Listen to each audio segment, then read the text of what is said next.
là c'est faire preuve même d'irresponsabilité moo jiite réew mi dafa war a wax nit ñi lu clair mais il ne faut pas qu'il maintienne ce pays là dans le flou c'est-à-dire loolu la c'est inacceptable dem ba nga xam ne aujourd'hui il a même interdit. mais est-ce que certaines personnes également nekkuñu di jouer peut-être à son jeu parce que vu que la constitution elle est très claire elle est nette pourquoi vouloir alimenter ce débat sur le troisième mandat? Non, on ne l'alimente pas. Inutile. C'est le président lui-même qui n'a pas une posture claire par rapport à ça. Mais il avait une posture claire le 31 décembre 2018. Je vais te donner Néné m'a posé la question. La question du quinquennat. Oui. Xam moom dafa waxoon ne dafay réduire. Il avait dit. Oui. mu dem sur le perron de l'Élysée. bañ ko waxee xam lu mu wax. bi muy commencé déformer ses propos. dañ ne de toute façon moom c'est au Conseil constitutionnel de se prononcer là-dessus. Oui. boobu la wax ji commencé di changer. parce que en ce moment là.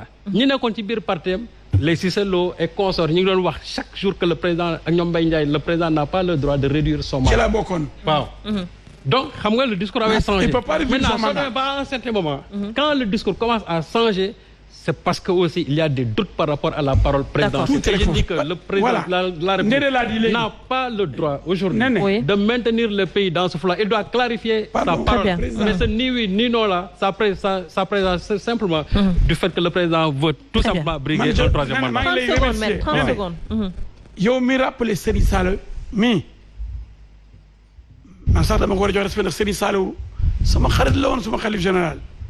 lay mbari yàlla yokk leeram Serigne Saliou bëggul dëgg bëggul wax lu baax ci Macky Sall dama ne Macky Sall li ko waxee léegi 2018 moo taxaw ni constitution bi xanaa damaa ko bind man bu ñu ma falaatee bii di ñëw mooy nekk sama dernier mandat pare naa ci gas yi bi ko Babacar Fall laajee 2019 mu ne man tontu woon naa ci ba pare loolu njëkk a wax il a renvoyé à sa première réponse de 2018 mu ne ko léegi nag bu ma la tontu ci sa question bi bu ma nee oui damaa bëgg coow li ñëw bu ma nee non sama gars yi duñu liggéey mais si on est intelligent président dafa def réponse boo xam ne 2 temps la en 2 temps la tontu Babacar Fall ne ko mais question bi réglé naa ko depuis daaw lan la waxoon mooy bii mooy sama dernier mandat non est-ce que damay inventé. Oui mais maître maître. Non, Ababacar Fall il n'a pas dit ça. neewul daaw maintenu le flou. Non si toi aussi. Non. dafa ne xanaa répondre naa ci. mais je vous prends un témoin. tënk nañ ko de. est-ce que nee na président waxtoon ni heure bii daaw tontu woon naa ci loolu njëkk a wax première phrase am j'ai déjà répondu à cette question ici l'année dernière.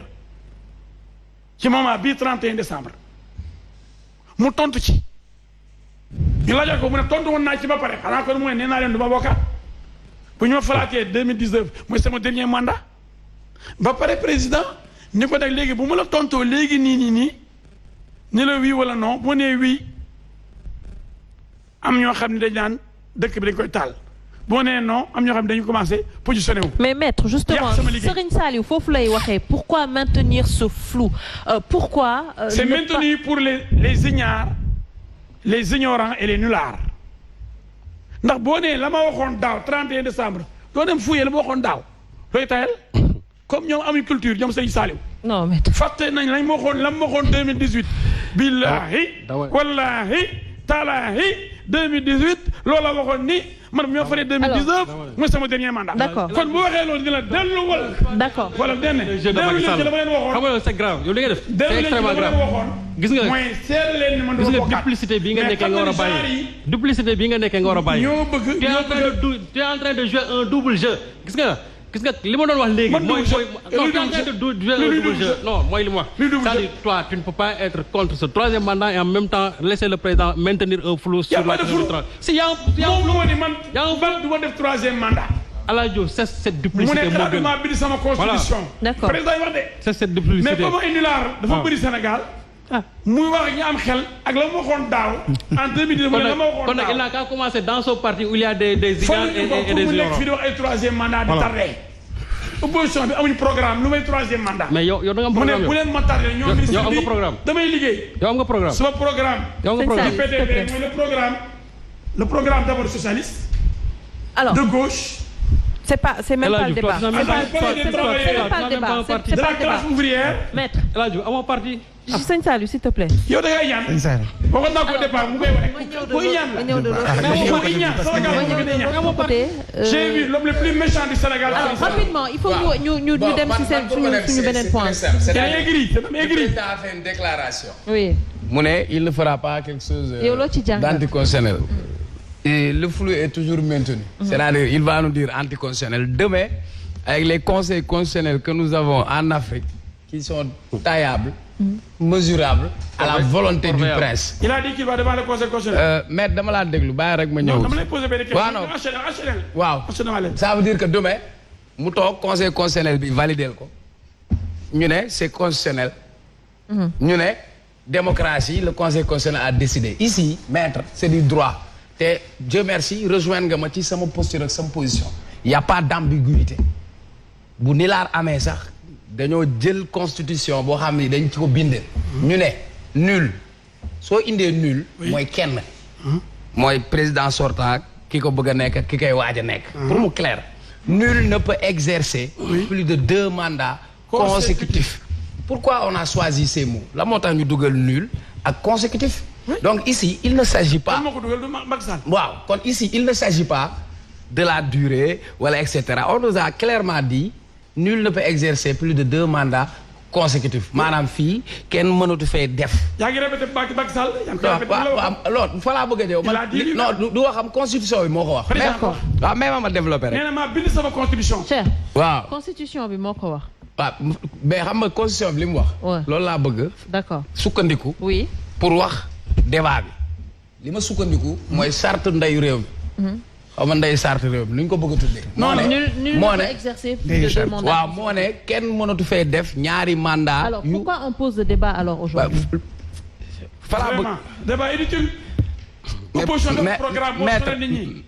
maître s'il vous plaît laissez-moi sur mon fil conducteur je reprends kenn mënatu fee def lu weesu ñaari mandat yu tegaloo loolu xam nga dafa leer ci texte yi ba mu set wicc maintenant bu ñu nekkee ci dëkk boo xam dafa am yoo xam dañu malhonnête ba am ñoo xamante ni amuñu courage yu texte yi li mu wax comme opposition bi wala lañ doon jàngale muy opposition muy pouvoir man le débat ne se pose pas sur l'opposition ou sur le pouvoir. Le débat, c'est un débat constitutionnel qui appartient aux constituants, qui appartient au peuple sénégalais souverain, qui a décidé que dans ce pays, personne ne devra faire plus de 2 mandats consécutifs. Point. Maintenant, posture yi Macky di teg loolu mooy indi débat bi.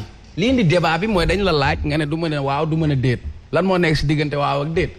Li ko indi jiixi jaaxa bi mooy ab ministre wala ab DG bu toog ne président kat texte bi lii la wax waroo am 3e mandat ñu wàccee la bu fekkee yow toog nga ne war na am 3e mandat wala nga tàccu ñu maintenir la loolu moom moo maintenir sa flou gis nga beneen bi nañu ko wax c'est-à-dire moom ci boppam toog na waxal ni bii mooy moo second et dernier moom moo ko wax. C'est très simple dañ ne timis boo koy julli ñetti ràq la ñu ne kenn du fi def ñeenti ràq mbaa juróomi ràq kenn du fi def lu weesu ñetti ràq booy julli timis maintenant ràq bu la neex mën nga say def fukki aaya wala juróom-ñeenti aaya mais comptabiliser nañ ko maanaam fii ci Sénégal moom moo wax intangibilité Macky moo toog ne c'est intangible dañ ko verrouiller. Très bien. Ici il ne s'agit pas de la durée mais il s'agit du nombre de mandats. C'est pourquoi mu clair nañ leer ci boppam leer ci bopp nit ñi ba mu dugg suñu maayin nul ne peut exercer plus de 2 mandats consécutifs soo ma mayee wax ko si tukulóor hay gooto waawaa wadde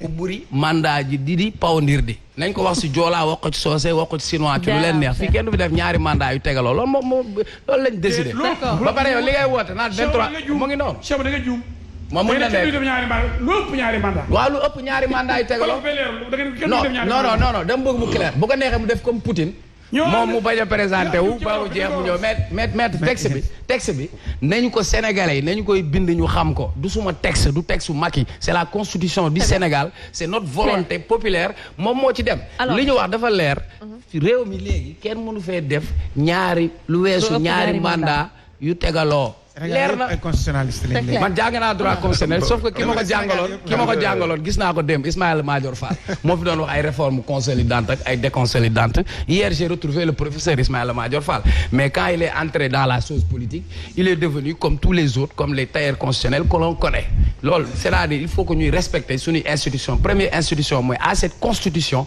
que li mu wax mu firnde c'est des sacrifices le Sénégal n'a pas commencé à 23 juin au 23 juin des gens se sont battus il y a eu des morts d'hommes pour des questions de troisième mandat il est hors de question que ñuy dugal Sénégal ci guuta boobu na respecter les constitutions ce n'est pas le troisième mandat je regrette bokkoon na ci question bokkoon na ci da nga juum waaw mën naa juum mais ticket présidentiel mais sama xalaat laa wax au sujet que def foofu waaw d'accord man pour man c'est avant tout un problème d'éthique gis nga Lamine sama papa ji Lamine Diack yàlla na ko yàlla xare àjjana amiin bokk na si ñuy taxaw ne Macky Sall pour réew mi xam ne da nga ñëw pour indi ay changement na nga wax sénégalais yi sa mandat bii ni juróom-ñaari at na nga ko def juróomi at Lamine Diack tey nga ko doon fàttali keroog d'ailleurs bokk na ci li nga xamante ni c'est les sénégalais yi la fonk ak sa position bi sa secrétaire général bi nga doon wala sa président du parti une fois buñ ma falee dama koy dindi yor sama mbubbu président de la république te loolu la wax ñëpp dégg ko sénégalais yi bokk na ci li gën a tax sénégalais yi précipité wu dem voter Macky Sall nit nag ci kàddoom da ci am solo gis nga fii Sénégal culture respecter constitution amuñu ko xamuñu ko sax fii nga fiy toog di wax ay constitution amuñu sax culture boobu mais dafa baax ci nit pour la stabilité du pays boo waxee dara nga respecté ko juróom-ñaari at yi ba mu waxee ne da koy dindi def ko juróomi at malgré l'avis du conseil constitutionnel mais nous tous nous sommes levés pour combattre ce référendum et les Sénégalais dañ ko voté à presque 80%. Donc où se trouve aujourd'hui la prise de conscience aussi de cette masse? C'est que Sénégalais aussi dañu war a parfois en dehors des critiques que les gens apportent ñoom aussi ñu xam ne li ñuy wax tamit seen intérêt la boo léegi bu ñu gisee loo xamante ni du yoon aussi ñëw taxaw def ko. Mais tey ñun on a beau critiquer on a beau parler de deux mandats de 5 ans que Macky amul droit 3 mandats troisième mandat mais tey bu ñu ma ko waxoon troisième mandat ñu ne peuple bi est-ce que peuple bi am nañu prise de conscience xam ne dañu war a taxaw pour dire non et ça il faut qu'on se batte pour ça pour que tous les autres chefs d'État waaw non mais boobu moo gën a am solo mais paquet bi yooyu yëpp amul benn bu ñu si respecté paquet bi li ci ëppoon solo mooy réduction mandat bi de 7 ans à 5 ans je pense que loolu mooy li nga xamante ni moo si gën a am solo maintenant Sénégal nee na Macky Sall mën nga ko bañ a bañal stratégie am la mais ñu am nañu suñu stratégie mënoo bañal Macky mu am stratégie am pour doxal ni muy doxale mënoo ko bañal mais peuple bi mooy décider parce que non mais bien sûr mais li am solo mooy le peuple est toujours debout non le peuple est pour debout par rapport à ce qui va se passer demain mais moom bu ko neexee nekk ci logique am il est libre d'être dans sa logique Wade l'été tant d'autres l'été lu mu mujjee tey c'est le peuple qui s'est levé pour dire non à telle ou telle chose parce que tey Serigne Saliou nag du Macky Sall rek en tant que président parmi les investitures. Omar baal ma 30 secondes ministre dafa glissé bu may wax mu ne léegi ñëpp ay constitutionnalistes la. Je voulais juste vous dire que la constitution c'est pas l'affaire des constitutionnalistes mais c'est l'affaire des citoyens parce qu'elle concerne tous les citoyens. Maintenant. Ça, l'histoire. Mais il faut savoir lire aussi la constitution. Nous sommes un peuple composé d'analphabètes. Parce que la grande majorité. Analphabète, bu leen ko waxee ci wolof dinañ ko comprendre. Au Sénégal, laisse-le répondre. Parce qu'on peut parler de constitution. Oui. Parce que chacun, nul n'est censé ignorer la loi. La loi ni la constitution. Oui. Mais les débats techniques de la constitution, tout le monde ne peut pas se prévaloir de ça. Moi, par exemple, aujourd'hui, je suis médecin. Sur les questions de médecine, LH ne va pas avancer. Non. Mais sur certaines questions de constitution... Mais cela ne vous a pas empêché d'avoir des fonctions ministérielles dans un autre domaine. Non, c'est différent. Comme l'artisanat, par exemple. Non, c'est différent. C'est totalement différent. dama bëgg wax benn affaire gis nga formation politique. La politique xam nga boo gisee moo non ñuy wax formation politique. mooy respecter sa kàddu. def ñi ngay àndal ay nawle. ba même parmi les choix. bu fekkee ne munoo nga def ay primaires autant du côté du pouvoir ils ne l'ont pas fait autant du côté de l'opposition ils ne l'ont pas fait les investitures sur les élections là amul primaire vous avez choisi des gens où est la liberté d'expression dans ça. Vous parlez de qui? Je parle des Yewwi et des autres. Je veux. Aujourd'hui quand tu vas à Mbour ou tu viens à Rufisque ou tu viens dans une zone on a imposé des gens au détriment de ceux qui sont au niveau de la base. Donc foofu aussi ça remet en cause c'est un degré de démocratie bi ngeen wax interne non même non dafa am fu ñu jëm non Serigne Sall non dafa ndànk rek non dafa ndànk da nga am benn genre non xam nga yow xam nga li ñuy wax bëgguma dugg foofu parce que yow yaa ngi wax léegi ne nguur gi dañu am benn int yow encore yow quand les gens parlent de l'opposition tu dis non mais je peux pas te comprendre aussi non je peux pas te comprendre franchement non je peux pas te comprendre il faut laisser les gens le soin. Cin bu naree neex si ba xeexee. Alors non dafa ndànk ma ne cin bu naree non waaw s'il vous plaît. man je peux donner un exemple. Aujourd'hui yow xam nga ne celui qui est le directeur du parti de Pastef qui est le kii Kassé non kii Sarré gis nga ne il est un peu fâché par rapport ak le choix. non xamoo ne pas. non dafa ndànk dama lay expliquer. waaw mais dañuy waxtaan. après dinañ dugg ci élection après dinañ dugg ci élection. dinañ dugg ci local yi après. xam nga nit ki ci li ngay doxalee sa biir parti. ni ngay doxalee sa biir parti. mais si la le peuple di choisir. bu fekkee da nga manifester une dictature au niveau de sa formation politique. mais nit ñi mën nañ taxaw ne yow boo jëlee réew mi yow. mais y avait pas de dictature. mais loolu laa lay wax dama ne nit ki aussi pour ñu xam ne yow boo yoree réew mi. Tu vas respecter la Constitution. Oui. Tu seras un démocrate. Ça se traduit d'abord à travers ta formation politique. Aujourd'hui, boo demee moom exemple li muy joxe yëpp boo demee français au niveau de la droite sama moromu jigéen mooy candidat bi. Et pourtant il y a d'autres qui étaient candidats ñu dem primaire gagné. Pourquoi vous ne le faites pas? Et vous voulez apporter des changements dans ce pays. D'accord. Donc loolu laa la wax ne la. Ñun aujourd'hui notre combat xam nga c'est quoi? Oui. Ce n'est plus ce qui s'est passé. Mais il faudrait aujourd'hui que beneen président de la République bu ñu ko amee dootuñu nangu ñu koy interviewer mu ne il y aura pas d'acte antidémocratique ou d'acte anticonstitutionnel. C'est-à-dire que ces problèmes-là doivent être réglés dans ce pays. Une bonne fois pour toutes. Ces histoires d'élection, de faux fichiers électoraux, de carte d'identité ou tant d'autres, c'est des choses ça doit se régler au niveau de ce pays-là. Très bien. Loolu laa lay wax. Oui.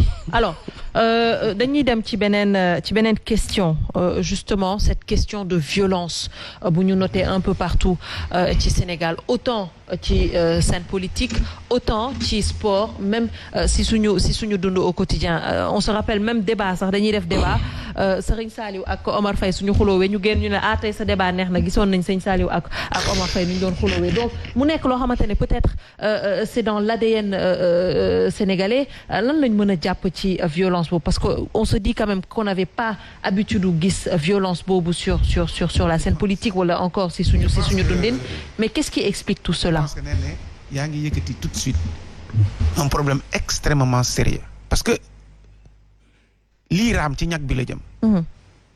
Sénégal suñ ci jógul ñun suñu bopp ñoo koy taal te alors que dëkk yi ñu wër ñi ngi tàkk ñun ñu yàlla may ñu dal ñu ne déedéet ñun ñooy taal suñu bopp du ñu xaar sax dëkk yeneen ñi ak si ñun violence bi nga xamante ne moo am léegi c'est à tous les niveaux dafa dem ba ci biir kër yi parce que moi quand je vois maintenant les gens se suicider avoir certains actes di dem bay xoj sa doom ñenn ñi def yenn actes yoo xam ne musul woon am ça veut dire que Sénégal mi ngi commencé changer avant Sénégalais dañ doon wax ne le Sénégalais est inoffensif amul problème mais léegi le Sénégalais est devenu violent te violence boobu même ci prise de position yi day am violence suñu demee tey li ñu wax ne lamb ji mooy sunu sport national alors que lamb c'est pas bëre dóor du sunu sport national c'est un Français qui l'a créé il y a même pas 60 ans et puis suñ ko xoolaatee sax ci biir ba mu koy créer c'est presque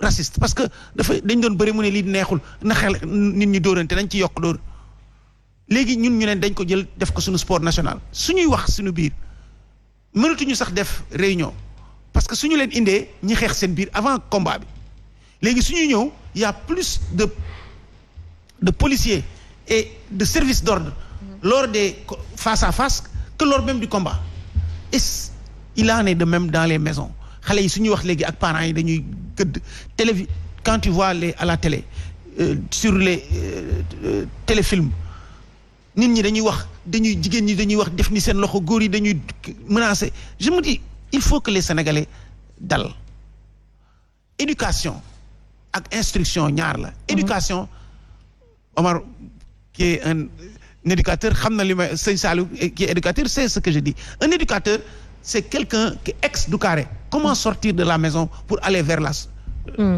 éducation boobu moo commencé manquer ci kër yi parce que la télévision léegi et l'internet moom moo jël place u éducation yi parce que les parents commencent petit à petit à démissionner et cette violence là à tous les niveaux su fekkee kilifa yëpp presse bi en premier ñun chacun de nous ci këram jéemu ci dara dinañ dem ba am ci gàcce parce que lii ñu am léegi par exemple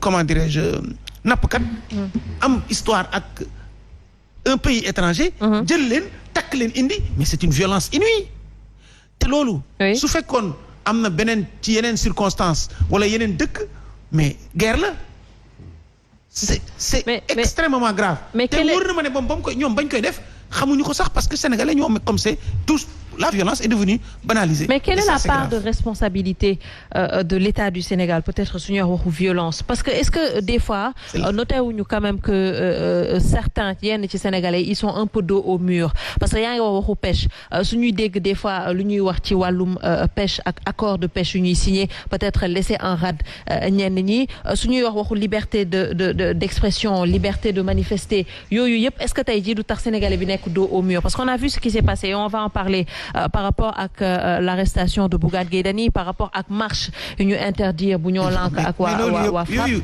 c'est pas parce que quelqu'un on te dit que am na marche interdire nañ ko que léegi yow da nga ne je dois dinaa rey nit wala xeex ak moom.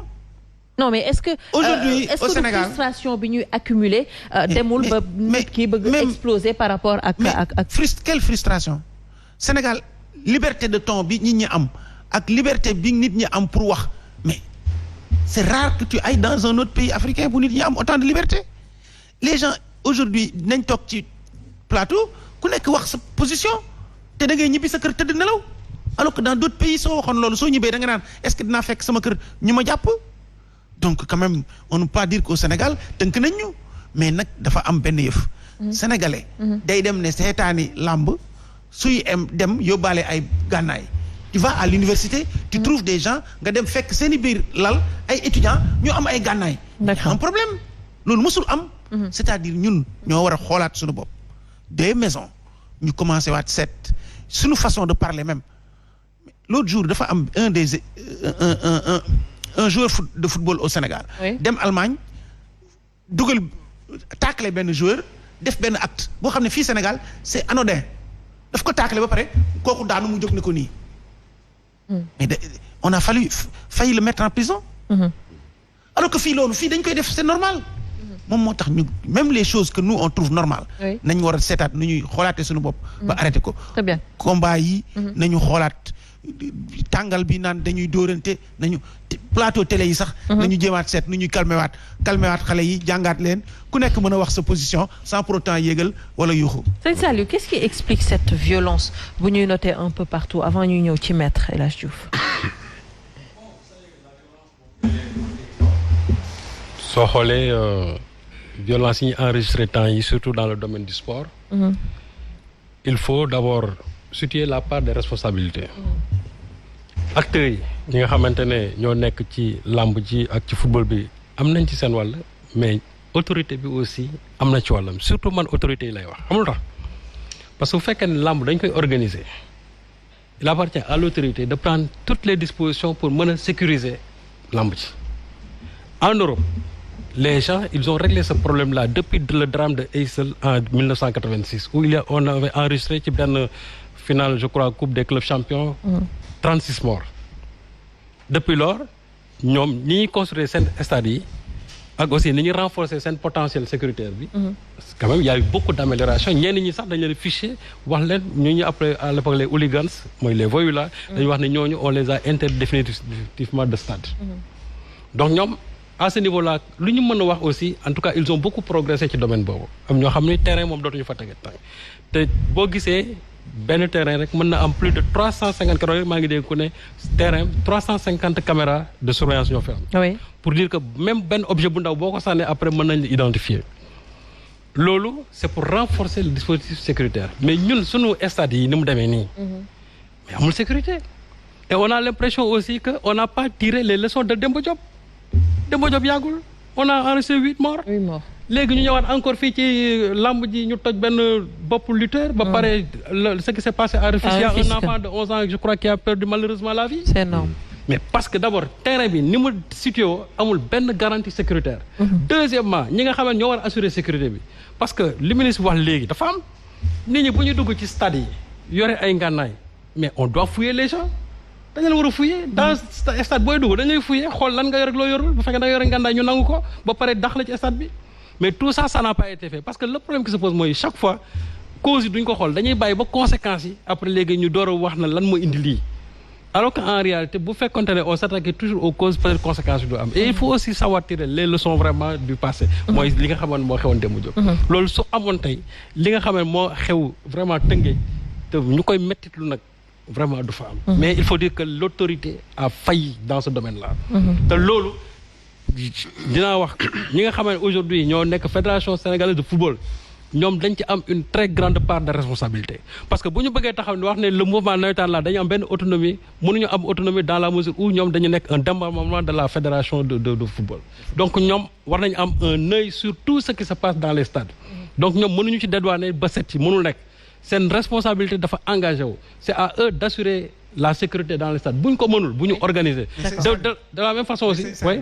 excusez-moi est-ce que xool nga tey jii étudiants yi ni ñu comporté woo Bambey non maa ngi ñëw ci est-ce que étudiants yi gis nga ni ñu comporté woo Ziguinchor gis nga dinaa ñëw ci loolu lamb ji c'est-à-dire affaire bi c'est-à-dire on peut pas mettre un policier derrière chaque Sénégalais. D'accord. Si ñu continuer Sénégal su ñuy dem sortie il faudra 2000 quand il y a 2000 personnes il faudra au moins 500 policiers. C'est un comportement selon vous? C'est un comportement c'est-à-dire pour man c'est plus profond que li ñu gis nii c'est la conséquence. Oui. C'est dans les maisons qu'on doit faire tout pour que ñu déjà ñu calmer les relations dans les maisons sax sont devenues des relations heurtées.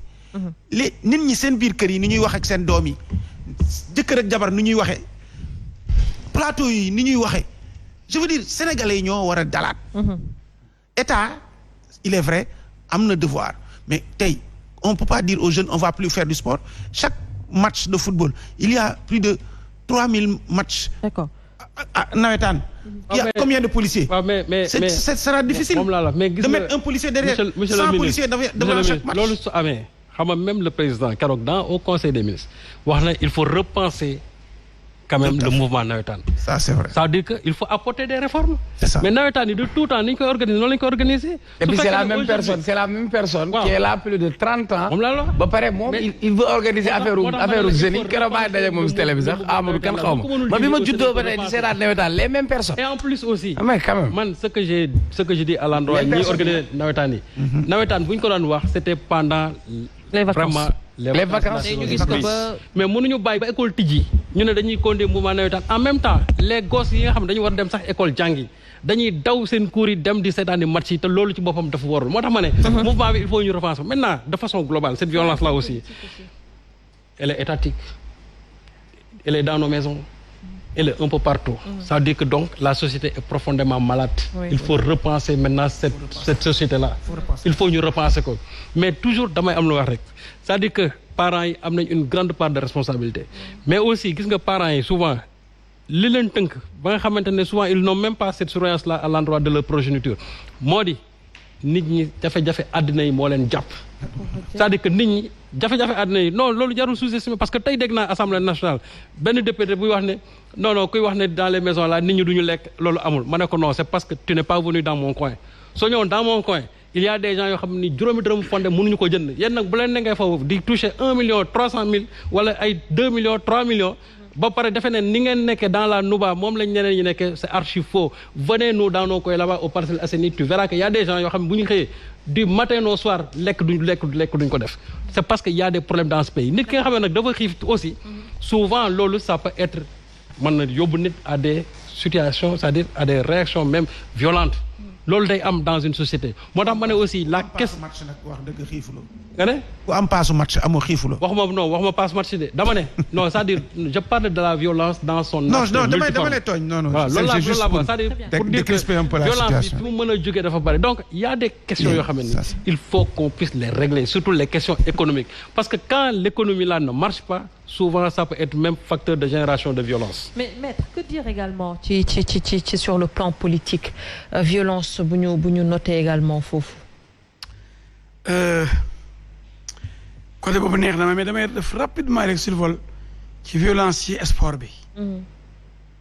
d'accord ak Serigne Saliou foofu nawetaani sonal nañu mais homme politique yi dañuy teg ay opportuniste ba comme nañu nawetaan dafa bëri ay milliers de jeunes lañ.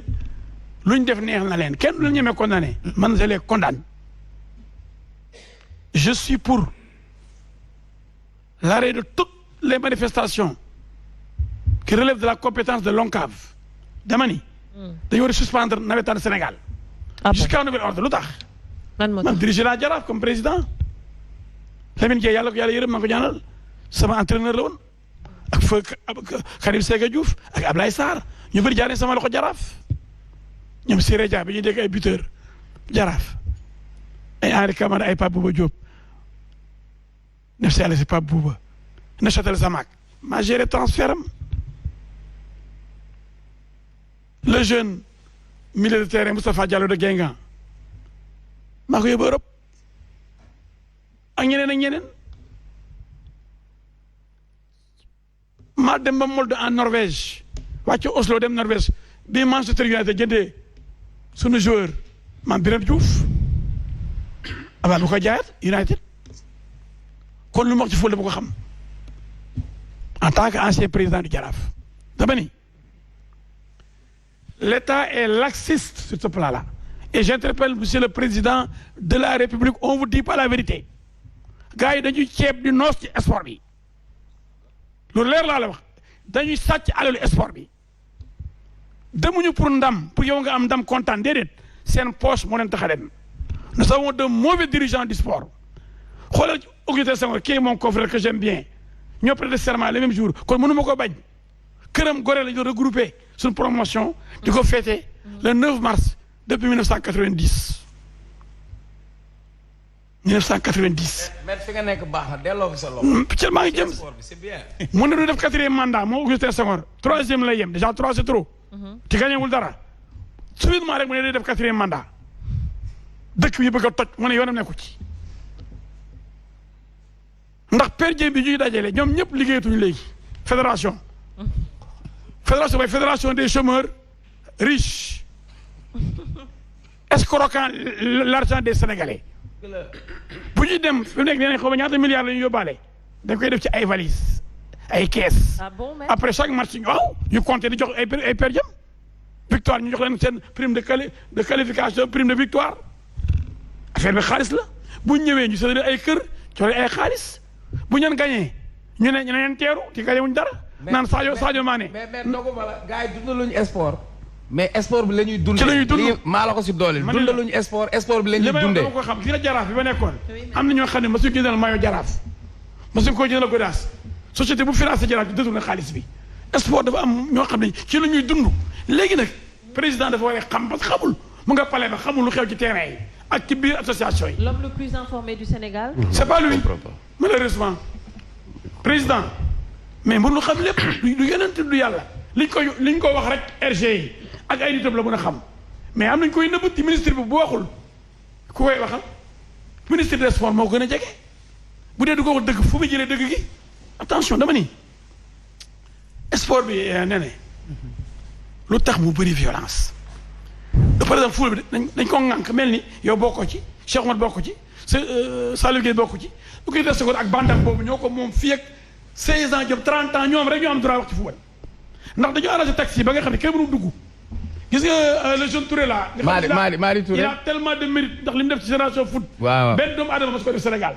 wallaay moo defar ñoom Sadio Mané jëli Biram Ndaw stade jëla xale ñuy jàng wutal ay professeur dina fa Sadio Mané fa la jógee le meilleur sénégalais on peut dire de tous les temps. waaw kooku bëgg a laaj fédération bi ñu lànk ndaj ko bu nu am ñaari voix ndax ni ñu organiser affaire bi la seen biir rek ñoo mën a capacité otage ils ont pris le football en otage beneen bi mooy nawetaan bi waaye yow nee ne nawetaan kay nawet la war a am nawetaan kay xanaa vacances yi la woon organisme national de coordination des activités de vacances ma posé foofu 2 questions activité de vacances du pour xale yi jàng la comme activité de vacances moo ñuy jàng ba vacances jot naturellement waaw Amadou Kane ak ñi ma àndal ñoom amuñu 100 ans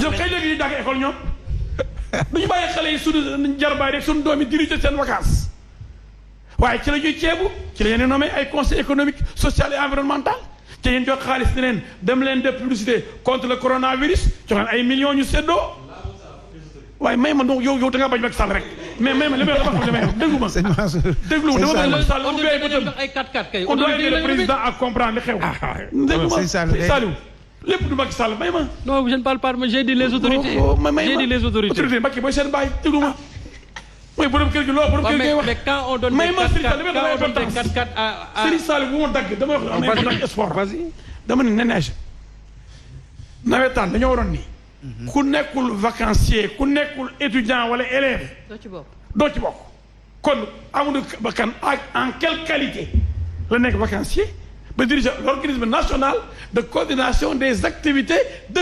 vacances fan lay jàngee bay dem vacances ak équipe boobu depuis 30 ans ñooy affaire bi dafa neex lu neexul kat kenn du ko màcc pendant 30 ans beneen bi dañuy dépasser vacances yi rayante bi keroog mois de décembre Rufisque décembre mu jógee en vacances il faut qu'on sache arrêter il faut qu'on sache arrêter les navétanes au navétane c'est-à-dire à l'hivernage dès que l'hivernage se termine ñu ne vacances yi jeex na xale yaa ngi jàngiwaat bu fi nawetaan amati beneen bi ci basket bi la mais Babacar Ndiaye moom moo ñeme ginnaaw mu dàq Baba Tandian def ba léegi ba moom basket bi amatul benn personnalité forte ko mën opposé wu may ma ñëw Tandian bokkul lañu ko aaye bokk ci AG yow dooy wax dëgg léegi ku dugul ci AG ñu aaye la bu ñëpp xam ne ko day fer bu Cheikh Omar est-ce que dañoo baat Tandian dañ ko aaye bu dugg ci buntu bi non dañ ko aaye comme ni ñu aaye woon Samba Sarr ma ca Pikine mu dee mais kii bu doon am kii ka jaag de ak li mu def ci basket yëpp ñu ne ko doo dugg billaahi wallaahi taala yi man du ma fen jomb naa fen kenn baatul ko kenn kañewu Tandian dañu ko doo dugg ci salle bi Tandian dafa war a noppalu may ma yow boobu bañ nga ko rek bay ma yeggali dama ni il faut être objectif Cheikh Omar yow dëggal nga ni Tandian dañ ko aaye mu dugg comme ni def Samba Sarr ba pare def na lu bëri ci basket Sénégal alors léegi nee ñu avancé nee na ci basket bi Babacar Ndiaye awase président yi walaay wax nga dégg li xew ci sport bi texte basket nii kenn du am plus de 2 mandats comme ci constitution bi mu convoqué ay xaritam yooyu nga xam ne ñoo dàq Tandian ni ko doo dugg ñu ne wootee la ma texte yu bees léegi dañuy amatu limitation de mandat yàggul dara alors que moom mu ngi doon terminer dernier mandat am mu bëgg a toogaat parce que basket bi ci la ñuy lekk ci la ñuy naan ci la ñuy sucré wu comme football bi. mais c'est ton confrère hein. léegi mais man dëgg ñëpp même Macky Sall laa gën a jege dama koy wax dëgg kon lu mu nekk sama confrère Macky laa gën a bëgg ni moom te dama koy wax dëgg. d'accord ma ne kon changer le texte yi léegi. ba léegi am na droit 3e mandat comme Alpha Condé ni mu def. veille élection Guinée Alpha Condé changé. texte yi constitution Guinée veille élection président de la fédération de basket. mais la responsabilité à qui changer texte yi. la responsabilité à qui. léegi nag ma ñëw ne léegi nag ci responsabilité yi rek. loolu nag kii la war rek survol la woon ci sport. je viens maintenant aux violences politiques ak responsabilités yi. nee na y a un phénomène bu am léegi. oui. man du ma nangu ñu ne non famille yi la nii nangam nii mais nee na comme ni ko ki waxee léegi même dans les familles y a des problèmes xale yi déglu tuy seen waajur chef religieux yi ñu respecté woon kenn respecté tu leen dañu leen saaga. xalif généraux yi di leen saaga. lu masul am. joxtuñ cër Macky Sall président Macky Sall dañuy wax Macky Sall kii dox monsieur le président Macky Sall waaye kenn ñëwul wax Sonko da ngay président Sonko depuis l'avènement de Sonko. non ça n'a pas de. y a le terrorisme. dire Macky Sall et président Macky Sall man vraiment mais Sall yow waxuma yow. mais les gens disent Macron chaque jour. non dama explique violence fu mu jógee. dama ñëw ci réseaux sociaux yi. il faut pas déifier Macky Sall aussi quoi vraiment il faut passer sur ça. les causes. les causes. rapidement maître. oui depuis l'avènement de Sonko les réseaux sociaux dafa am dérèglement bu am société sénégalaise ku waxul Sonko moo rafet moo baax ñu saaga la bu ma weedee nee na ma met da ngay fen nangu naa ko ndax man danaa recevoir léegi 500 saaga ci benn jour bu ma waxee Sonko dara sama téléphone yaa ngi nii sama jabar xam na ci dara. et tu peux authentifier que ñoom ñëpp Sonko la ñu àndal. mais moo ñëw yaay avocat Sonko. non. yow nan ngaa dee ndax misère. non du loolu. non mais dama ne est-ce que tu peux authentifier que tous ces gens-là non quand même Sonko il y a tellement de comptes manipulés dans le net là. C'est des accusations El Hadj Diouf les causes de la violence ci la jëm si. waaw dama expliquer les causes de la violence bu mu dog il est intelligent ma bëgg a toog pour ma expliquer. dama ne yaa ma laaj les causes. Il y a un homme politique qui aime le sang. Qui a dit que la deuxième vague sera plus dévastatrice. Après 14 morts yu enregistré mu xeeb ko Sénégal yëpp di ko jooy mu ne mortel combat xale yi dañ ko déggal xale yi bandi yi nga xam ni. jot nañu rek seen waajur yi. may ma ñëw. faut pas les qualifier de bandi. may ma ñëw. bu sa doom bokkul may ma nee na wax ko ma yeggali. non. il faut respecter les Sénégalais. non. El Hadj Diouf mais ku saaga xalif ku ne pour man bandi nga. non bàyyil xale yi nga wax ay bandi lañu. ku saaga xalif général ku dem taal sama kër. taal Auchan pour man bandi nga. sa kër kenn taalu ko waaye tu as fait une simulation rek. mais sa kër kenn taalu ko jërëjëf kenn taalu sa kër. nee tu fais une simulation puis tu viens ici pour dire aux gens que. est-ce que du ma bàyyi ma yeggali. mais kenn taalu sa kër tu as fait une simulation El Hadj Diouf pour tromper les Sénégalais. mais kenn taalu sa causes de la may ma xanaa bëgg cause violence. ci laa jëm si. les causes de la violence politique moo la expliqué. bu ñu ko daggalee rek ma bàyyi ma bàyyi ngeen bu ngeen dagg dugg ci biir bu dee ku tuddee diw ñu ko dagg la ma bàyyi ñeneen wax cause yi man ne cause bi ma xam laay wax. D'accord. À l'avènement de Sonko et de Guy Marius Sagna. Maître. ñoo ànd ak taal ak mortel combat. ak dina jëlee seen bakkan. mais maître. mais masuñu wax. D'accord mais masuñu wax mortel combat temps yooyu. masuñu wax. 2011 il y a eu combien de morts? Il y a eu combien de morts? Je veux juste poser une question. Damay poser benn question. kon yow am nga ci responsabilité morale. Est-ce que c'est pas trop facile? dama ne yow mi doon wax ne député du peuple yow am nga ci responsabilité morale. Sëñ Saliou. En 2011 il y a eu combien de morts? Il y a eu combien de morts? yow tu es aigri. waaw d'accord mais il y a eu combien de morts? Il y a eu combien de morts? Maître, est-ce que c'est pas trop facile? Est-ce que c'est pas trop facile tey ñu jël peut-être cause ou violence yëpp ne peut-être ñaari nit ñoo ko indi ci dëkk bi. Comment est-ce que loolu naka lañ ko mën a waxee. waaw mën naa ko wax maître. di fàtte également waaw oui bien sûr dañ la bàyyi nga expliquer di fàtte également responsabilité État dans tout ça parce que il faudrait aussi ñu poser responsabilité État. responsabilité État ci fii parce que violence su amee. monsieur le ministre je suis désolé. mais s'il vous plaît sëñ Saliou attends je suis en train de poser une question sëñ Saliou. mais justement foofu tamit loolu. les Sénégalais même l'État vient des Sénégalais. oui mais l'État c'est mais pourtant Maître tout à l'heure a donné les origines de la violence en individualisant. non mais Maître dafa joxe position mais moi je ne suis pas Maître yow la ñuy déglu par rapport à ça pourquoi pouvoir tout mettre sur le dos de deux personnes fàtte peut-être État du Sénégal également parce que moom itamit peut-être am na ci responsabilité. État bi amul benn responsabilité aucune responsabilité. Ah bon? Oui. Maître État su interdit des marches ba ay xeex am fa rayante am fa. ma ne État benn bëggul histoire ci dëkkam État jàmm rek la bëgg. ce n'est pas l'État dirigé par Macky Sall. État du monde yëpp laa la wax amul benn État bu bëgg. coow. ah bon ak turbulence. ak déstabilisation benn État bëggul. waaw léegi État bu tëj ay adversaire am. mais may ma ñëw. voilà may ma ñëw dama ne État. bëggul violence en tout cas État sénégalais. nga xam ne ay ñu intelligent ñoo ko yor du def violence. État sénégalais par contre dañu jéem a xool comme ni nga ko waxee les sources les origines les raisons. oui les causes man gisuma benn État bi tëb di rey. di taal. Auchan di taal ay station Total. di taal kër Birima Ndiaye. di taal kër Mansour Faye Saint-Louis kër El Hadj Diouf Maris di taal kër Anta Diop. mais maître taal yi on condamne. may ma ñëw ñun ñëpp on a condamné taal yooyu mais qu'est-ce qui a expliqué ça. qu'est-ce qui a expliqué ça tey maître El Hadj Diouf quand on parle aujourd'hui ñu ngi doon wax tout à l'heure waxu marche ñoo lank mu nekk ci suñu constitution quand même liberté de marche boobu de manifester État du Sénégal interdire ko pour des raisons quelconques xamante ne peut-être d'aucuns juger que c'est illégal maa ngi koy wax tout à l'heure il y a une manifestation ñu jàpp ci la campagne est terminée les politiciens veulent s'incruster ci dugg jaxasoo ci Bougane Gueye Dany loolu xel du ko nangu parce que campagne dafa marche pacifique alors loolu tey jii su amee violence la faute à qui monsieur le ministre s'il vous plaît monsieur le ministre su amee violence la faute à qui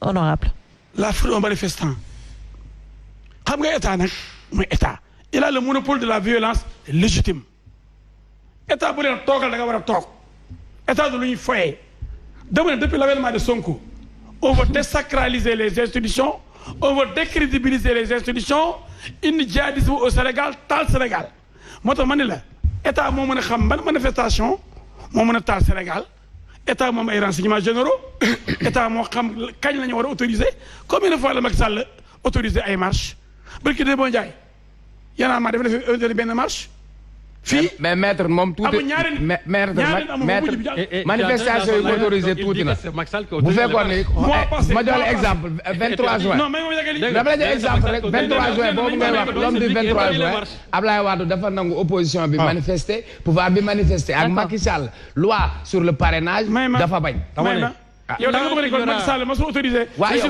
néew na lu mu autorisé néew na bu dee Sénégal gi nga nekk laa nekk. Macky li mu fi autorisé si manifestation néew na. li mu autorisé moo ëpp li ñu interdire. waa Baara jox ko ba léegi nag yéen da ngeen a contre ba nga xam ne vous n'êtes plus objectif. non c'est pas une question de contre mais may ma ma expliquer leen pourquoi bu ñu teree manifestation kenn warul braver l'autorité kenn warul ñu taxaw ni état lay xeexal état kenn mënu xeex ak moom tey bi ñu nee marche bi du am nañ bu ñu demoon ñu duma leen. keroog bi ñu ñëwee kenn du fi gunge ay Barthélémy Dias keroog dañoo daw bàyyi seen mbaxane yi ci dugg ci benn magasin tëju fa bu ñu jaay guerrier duñu ay guerrier devant l'État dañu ñàkk jom di daw. dama ne kon bu ñu wootee may ma bu ñu wootee may ma yow da nga bëgg tout ton programme politique tu l'axes sur des personnes. may ma xam la. yow mi yaa si lépp ci Macky Sall ñu ngi ñëwaat ci yéen. il faut qu'on avance. nee bëgguma ñu am débat polémique. il faut qu'on avance. non polémique amu fi mais il faut qu'on avance xaaral rek. non dama war a daaneel li ma doon wax. sur des idées. s'il vous plaît sur les idées damay daaneel. waaw on débat sur des idées. damay daaneel. d'accord mais ñu dem de l'autre côté. waaw d'accord mais bu mu coupé ci kon. du la coupé. bu dee bu mu coupé nga dem ci keneen jaratu may wax. allez-y. bu dee bu mu coupé nga dem ci keneen. non dem volontairement il le fait. dañ lay bàyyi nga daaneel. mais bàyyi na ma daaneel. waaw mu lay bàyyi nga daaneel met allez-y met. débat bi dafa war a service tey dafa war a tey seet. un débat d'idées. mais idée lañ fi di. waaw mais toi tu débats sur des personnes. bu ñu ne lu indi violence mu am l'avènement d'une personne violente qui parle de deuxième vague plus dévastatrice qui parle de mortel combat qui dit reyante ne na jaral seen bakkan waaw loolu duñ ko dénoncé man du ma yembar boo xam ni dama tapé benn boy boo xam ni boo ko tuddee ñu saaga la ci réseaux sociaux yi je m'en fous ci saaga yi boo tapé de saaga yi sa affaire la dama ni déglu ma ñu bëri ñu tapé saaga yi il est parvenu à terroriser beaucoup de Sénégalais. El Hadj da nga am problème. may ma ñëw. léegi nag dama gis France. non da nga am problème. Zemmour. oui. gis Marine Le Pen. lu tax ñu am doole France. lu tax Marine Le Pen dem ba deuxième tour. lu tax mu nekk le premier parti de France ndax difficulté yi France am ak réew yëpp. ñoom ñu bëgg a gëmloo Sénégal yi ne ku ci ñàkk wala nga sonn ndóol gouvernement Macky Sall la.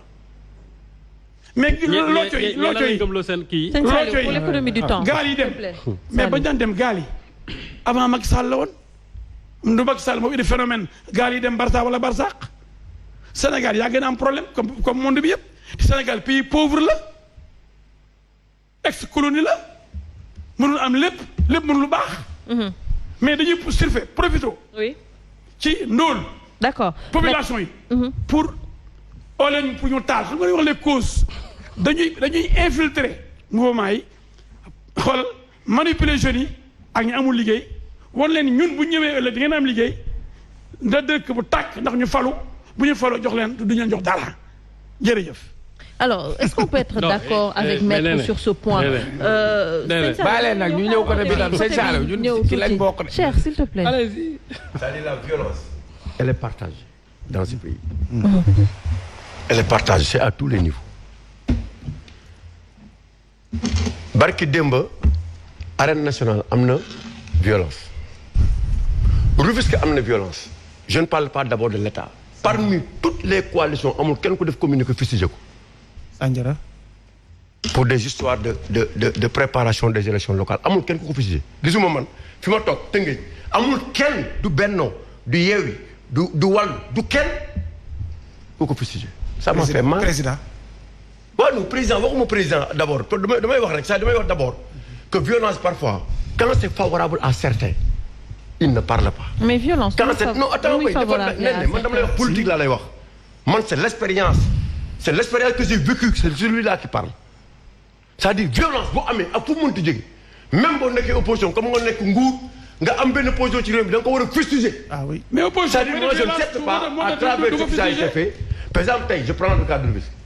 Mais parmi tous ces candidats amul kenn ku sañ taxaw ne li fi nekk amul parce que da ngay dem élection locale. yoon de. bëgguñu ku la mere waaye nit nag boo bëggul ku la mere baaxul ci réew. loolu du yoon. il faut nga nangu parfois ñu ngi la nangu nit def erreur nga wax ko. Absolument. Tout à fait. Ce qui s'est passé à Rufisque c'est anormal. Oui. taal gazon kenn accepté wu ko. taal gazon bi. taal gazon bi yàq foofu. ça nous a fait mal nous en tant que Rufisquois. Oui. ñun ku ñu xam bañkat lañ mais yàq xamuñu ko def loo xamante ni rafetul xamuñu ko. Non. Et d'ailleurs les deux grandes ASC à savoir dama leen di citer Lebu gi nga xam ne ñu bëri dañu yaakaaroon ne ASC fitna la ak Ngagne Samb bi nga xamante ni chaque fois bu ñu ñëw stade c'est des milliers de personnes qui viennent ñoom ñoo ñëw nettoyer stade bi le lendemain ñoo ñëw nettoyer ko quelle grandeur de leur part xam ne li am metti na ñëpp mais autant aussi yooyu bu amatee ñëpp ku si ne te am baat war nga taxaw ak fu violence yu mën a jógee. dénoncé ko taxaw fustigé ko. absolument dénoncé ko. Tout à fait. C'est que le président parce que ça contribue à la stabilité. Non, le président l'a fait. Et il faut pas qu'il s'arrête.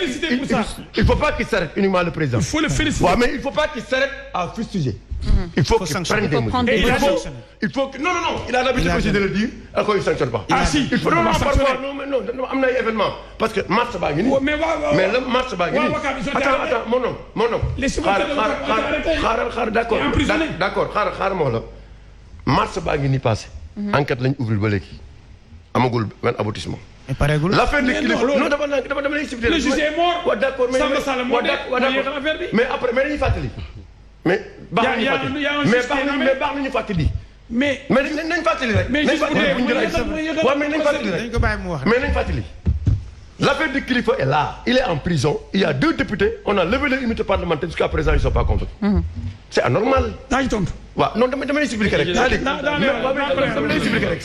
c'est-à-dire yooyu dafay doon ay forme de kii yoo xamante ni nit ñi mën nañ ko jël loo xamante ni rafetul. non c'est des questions juridiques dans la règle. d'accord après le gel aujourd'hui avec Bougane. Propagande ak activité du benn. Il fait pas de la propagande. Il y avait une activité qui était là politique. Aujourd'hui, Bamba Fall a organisé un meeting. Le préfet s'est trompé. Le préfet s'est trompé. Heureusement qu'il s'est excusé. Mais c'est ça la grandeur aussi. Il s'est excusé, c'est ça la grandeur. Mais l'erreur est humaine. waaw moom laa lay wax dama ne. Quel préfet s'est excusé? Non, parce qu'il n'avait pas compris. Quel préfet? Le préfet qui est là-bas, c'est nous. En fait, il s'est préfet. Il s'est Et pourtant, trompé. à ce moment. Ça, c'est les médecins après la mort. Ouais, d'accord, mais quand même. Mais quand même. mais moom jaxase rek ak. Attends. Oui, monsieur le ministre nee na l'erreur est humaine mais foofu par exemple. parce qu'on a vu on a sur ces images. ñu ngi gis nu mu doon duggee ci oto bi. ak peut-être sérénité bu mu amoon. Alors si c'était su fekkoon tey ji par exemple amul woon sérénité bi su fekkoon tey ji par exemple il ne voulait pas parce qu'il savait peut-être que le préfet s'était trompé est-ce que du doon indi violence également. C'est ça même si la Bougane a été grand même si la Bougane il a été grand. Bougane nañ ko war a féliciter. waaw il a été grand. ndax xam nga autorité dama ni état moom le monopole de la violence légitime. bu ñu la waxee dugal. da ngay dugg bu ñu la waxee arrêté nga arrêté l'état peut se tromper. comme il peut être sanctionné même par la Cour suprême. Oui. kon mais waroo xeex ak état comme ñu naan bu ñu ma wooyee du ma wuy ji bu ma demee le premier attewuñu ma calaayu fi ñu demati dañoo ñoo xam dañuy ñëw jaay guerrier devant l'État. façon boobu ñu yokk violence. c'est pas muy Barthélémy Dias muy Sonko. bu ñu ma ooyee dama wujji. Tu ne peux pas laisser. Il faut respecter l'État. L'État s'est trompé. El Hadj parle de toi. non mais il y a des anarchistes. Mani Sonko est un anarchiste. Guy Marius Sagna et Barthélémy Dias sont des anarchistes. maintenant bon sur le cas non actuellement c'est-à-dire il faudrait que dans ce pays actuellement il faudra que les gens pensent que c'est par le biais de la violence qu'ils seront élus, ils se trompent lourdement. C'est ça. Les hommes politiques est une minorité. C'est ça. Au peuple Ils se trompent lourdement. c'est la réalité. loolu nit ñi duñ ko nangu. ça bu ñu yaakaaree ne ñoom ñoo majoritaire ba lu leen neex def ci réew mi il y a un peuple qui est là debout qui veut la stabilité et nous allons nous battre à tous les niveaux et d'où qu'elle vienne nag cette violence. D'où qu'elle vienne. Elle vient de l'opposition. Les gens sont prêts à se battre mais d'accord mais quand même loolu nen il faut que ñëpp ko war a ñu fi taxaw nit ñi xam ko ne foofu la ñu jëm maintenant li am ci nawetaan bi nii mais ñi nekk ci milieu nawetaan bi mais sa ngor sa grandeur war na la permettre nga bàyyi. démissionner. 20 ans ou 30 ans. Abdoulaye Wade avec des 4x4 et des millions. Aujourd'hui Macky Sall même DER barki dem ils ont remis combien 500 millions de francs pour accompagner les ASC. Qu'est-ce qu'ils ont fait dans ce pays? Rien du tout. Ce que je disais. Même moom laa lay wax deux quartiers ngay gis mon oncle. 2 maisons ñu am 20 personnes ñu dañuy créer ASC ñu accepté ñu créer ASC. Il y a une myriade d'ASC dans ce monde-là, dans ce pays. Il faut réguler, il faut réorganiser. C'est l'anarchie dans ce pays. Maintenant, le ministre, c'est bon, bien qu'il est issu du mouvement associatif. Matarba, il est issu. Mais il doit prendre des dispositions par rapport à ce qui se passe. Qu'il ait le courage de réformer, de revoir. Le ministre est dépassé. Ouais, mais même si mais quand même les gens, non, les amont, du fait amende. Mais le président l'a dit. Ouais, mais du fait amende. No ASC te li ray xale yi Jakarta la. sàngara nañ ko wax te dee. sàngara bi ëpp na muy Jakarta. saa yi xale bu ne bi yaa nga dugg esat di nga tux yamba wala di nga naan. maa la wax lu mel ni wax leen ko nañu wax li am. tous les jeunes aujourd'hui il y a un désengagement. Il y a une irresponsabilité de la part de ces jeunes. Tu vas dans les quartiers maintenant xale boo ci waxal mu génn paaka. taxaw dina menace. Là c'est les parents. On a que les parents qui sont responsables. C'est grave. Les jeunes c'est les parents hein. C'est grave. Ouais, mais loolu la may dama ne au-delà des parents c'est-à-dire il y a un désengagement. de la part parfois des parents. mais xale yi. la famille sama waaw mais d'accord mais dama la xale yi laa la wax ay l'État mais l'État aussi quelles que soient les erreurs de la police et de la gendarmerie il faut pas les fragiliser parce qu'il fait partie de l'État Serigne Salim. On a fragilisé notre police et notre gendarmerie. C'est pas normal. Hey, maintenant, demain je vais être président de la République et je dois être gardé par la police et la gendarmerie. Absolument. Il ne faut pas l'oublier. Il faut du respect à la police et à la gendarmerie. Il ne faut pas que tu rentres au palais, tu ne rentreras pas au palais. Oui. Nous avons oui. Mais il ne faut pas les fragiliser. Il faut. Et nous sommes arrivés à un niveau tel que dans ce pays.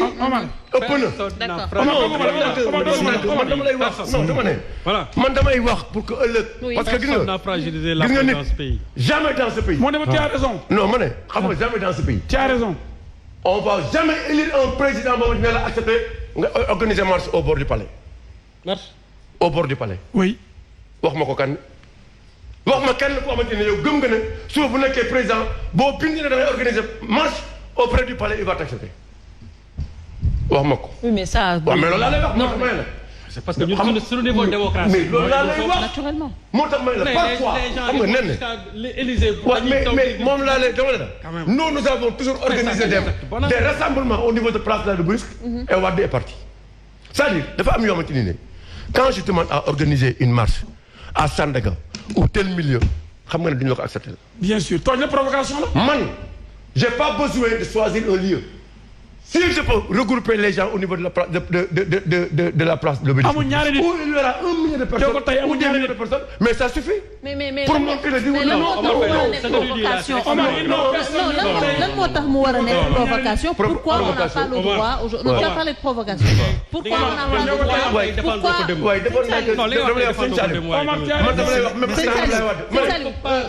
Pourquoi on n'a pas le droit de marcher sur le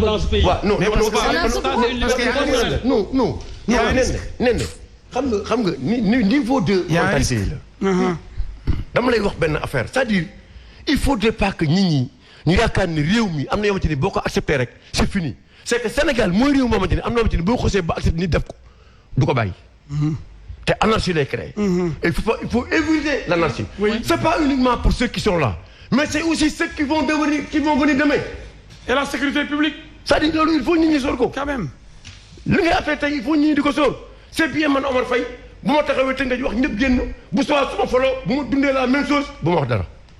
D'accord. parce que dama nangu. oui à ce que tey ñu teg ma ko. maintenant maître dafa am lu mu wax. cette violence man nee nañ dañuy taal sama kër. damay attaquer Sonko du ma ko bàyyi di ko wax. c'est des criminels. avec tout ce que les gens ont fait. Sonko est leur chef. man. Guy Marius Sagna ci la sama waa kër dañuy ñëw. non identifier les gens qui ont dit que dañuy taal sa kër. waaw Barak waaye yow. identifier ko. waaye yow non dama ne dafa nang waxuma Sonko. yow ba léegi waxuma Sonko. c'est l'avocat de Sonko. yow may déglu Serigne aussi il ne faut pas que dans ce débat chacun essaie de se victimiser. non Serigne kii taal sama kër non essaie de me victimiser non bàyyi leen seen yoon waaye yow doo nekk ministre yow doo nekk député yow Sonko ngay nekk Sonko du nekk chef de village. man keroog bi ñu oowee Barthélémy Dias. muy dem palais. tu es aigri.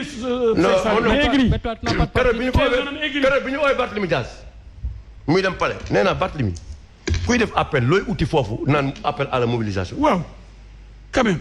amul sens. amul sens. il le sait. dafa ndànk de c'est un homme politique et c'est un stratège. Il sait que actuellement les gens le regardent comme étant quelqu'un qui est violent. Il est en train de refaire son image. C'est trop tard. Barthélémy Dias, c'est la jeune mère. Il est violent. Non, dama lay expliquer rek. Même pour la violence. Mais keroog ba muy doxantu. pas monopoliser la faut qu'on parle. ba muy doxantu.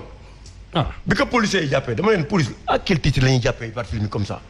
dama def doxantu est-ce que jàpp nañ ko. est-ce que def ko ba mu jeex mu dem ñibbi. Donc dafa am yoo xamante ni parfois on n'a pas besoin d'interdire ni de faire quoi que ce soit. Maintenant Serigne Saliou di nga joxe say point de vue di ngay wax mais Serigne aussi on ne peut pas te comprendre pas du tout. Il est aigri. On ne peut pas te comprendre. Il est méchant. yow léegi nit mën na wax nga ne ko tu as changé non xanaa dañu jënd. xanaa yow da nga am lii xanaa non dama il n'a pas dit ça. yow loo def ci réew mi yow. non man quel est le combat que Serigne a mené dans ce pays. débat personnel. Les gens ont dit que Serigne Saliou est un exemple. Omar. Il ne connaît rien. Rien. Il connaît rien du tout. S'il vous plaît. Il ne connaît rien du tout. Donc maintenant. C'est pas un débat personnel. C'est pas un débat. C'est pas mais il faut mais nen. soyez à l'aise. nen il faut nga xam ne Serigne nit ñi dañu am parcours. D'accord. C'est ça. am lu ñu def ci S'il vous plaît. ñu war ko wax xale yi.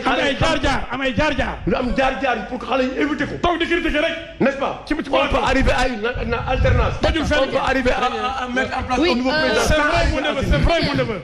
N'est-ce pas? Te loolu dama bëgg nga di ko xam. Il faut reconnaître que les gens ont fait dans ce pays. Absolument. Nous avons fait beaucoup de choses. À chaque fois que Macky Sall venait à Rufisque, on me criait. Quand on finit dans la transhumance, dans ce pays. D'accord. Mais tu ne peux pas passer tout ton temps à écrire et dire aux gens que voilà, c'est pas bien. Moi, je suis d'accord sur ça. Mais non, c'est pas bien. Un parcours. Mais mon neveu, tu as raison. Un parcours, ça doit être comme ça. C'est un homme dépassé, aigri. Un parcours, ça doit être comme ça. Mais toi, tu es un homme de réseaux sociaux. Tout à l'heure, vous avez parlé de Même quand tu parles, tu regardes. S'il vous plaît. Même quand tu parles, il regarde Facebook. Est-ce que réellement il a été bien dit ou bien fait une attaque? Je te vois. Il faut rester. Quand tu vas être objectif et véridique. Merci. il faut laisser les réseaux sociaux. D'accord, très bien. Monsieur le ministre, vous avez parlé tout à l'heure de risque. Ah oui. nañ dégloonte s'il vous plaît suñu dégloonte on va pas y arriver on va perdre du temps pour rien du tout. C'est ça. nañ dégloonte s'il vous plaît. C'est ça. Tout à l'heure vous avez parlé de risque par rapport ak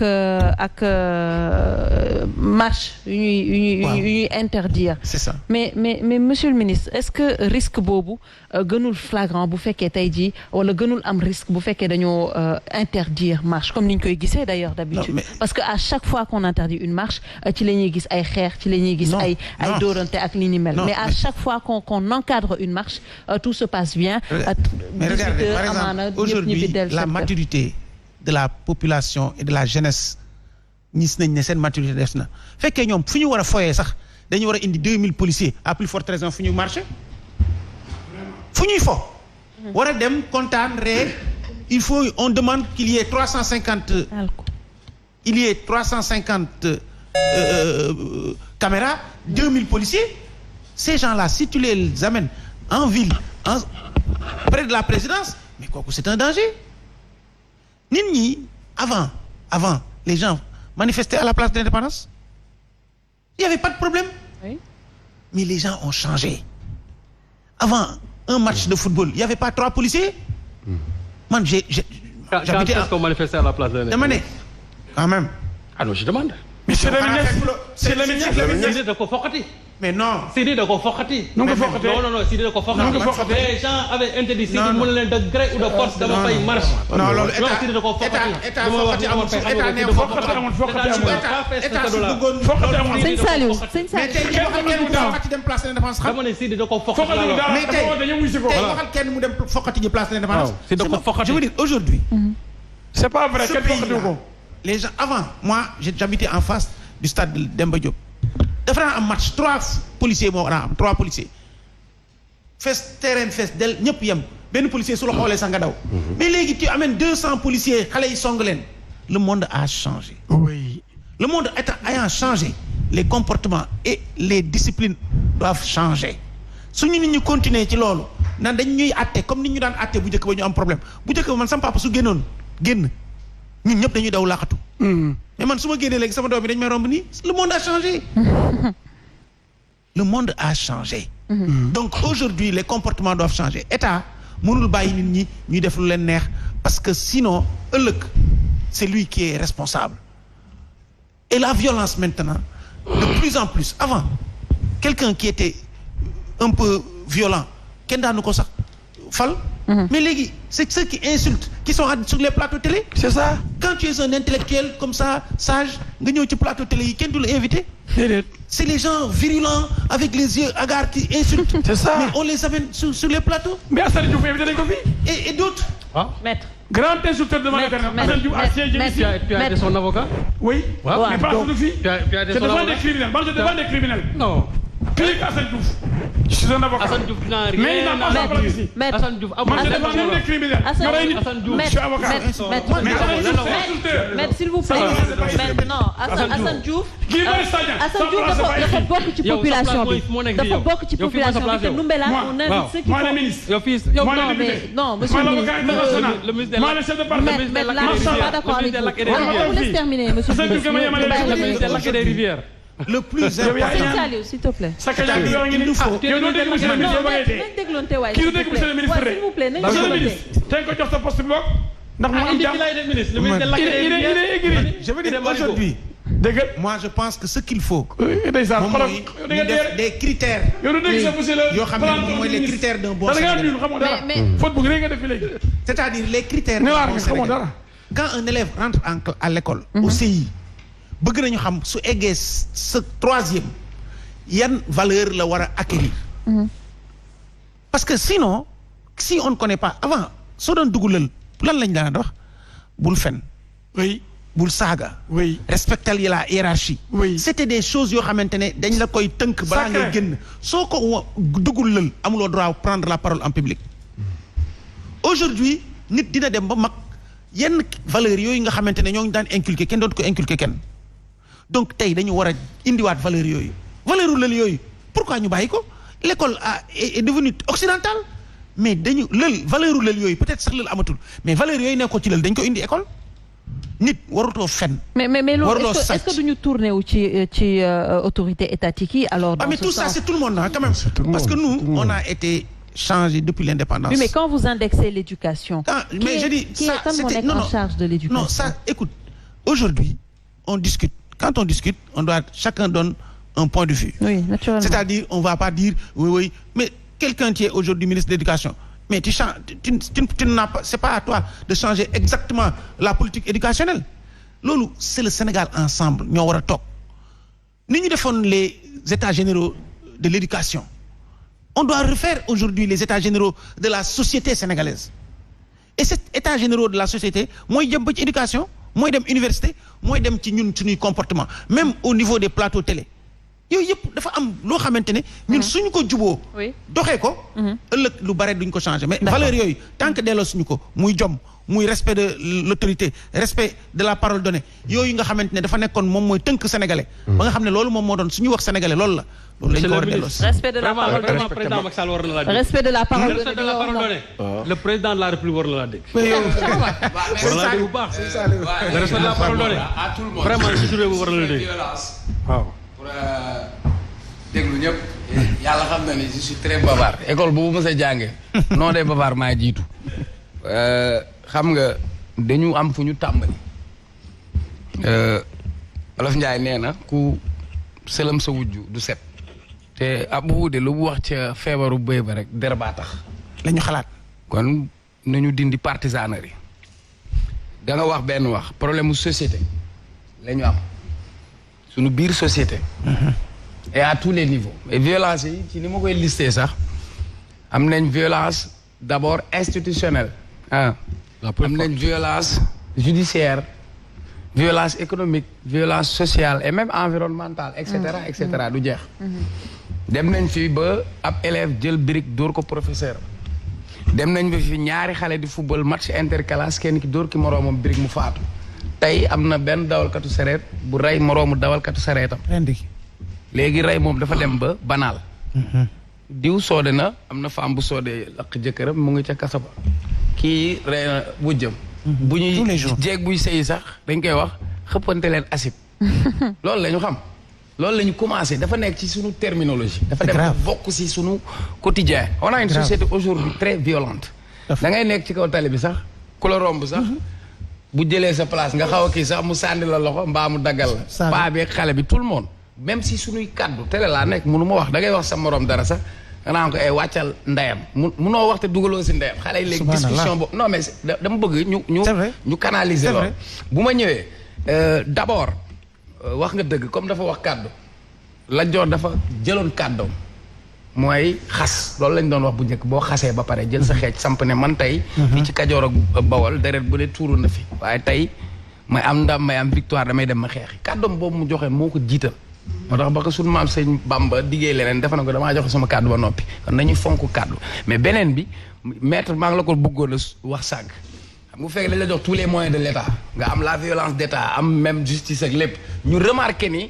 da ngaa xool ci say adversaire politique nga tànn ci kenn nga ne ko yow doo bokk ba man may analyser si je m'appelle Bakhara my name is Cheikh Omar Talla tout ce que je dirais n'engage que ma personne Cheikh Omar Talla ma ne bu Macky Sall indee parrainage segg ñenn ñi jël loi indi CREI yi dindi Karim Wade teg fële dindi Khalifa Sall teg fële adversaire politique bu mës a jàkkaarloog yow faagaagal nga ko loolu bokk na ci li nga xam ni moo xam ba taal gis nga bu fekkee dañu bëgg a respecter ay valeurs démocratiques am jeu démocratique bu leer élection yi nekk lu leer lu transparent nous on se targue d'être démocratique ñii def nañ seen élection barki Dembo Ndiaye waa Gambie waa Cap-Vert Gambie gi ñu doon coow def nañ seen élection ci jàmm ñu avancé loolu bokk na dafay am c'est une réalité politique bu fi nekk de Senghor à Abdou Diouf ak de Ablaye Wade ku nekk da nga mës a utiliser levier judiciaire contre sa adversaire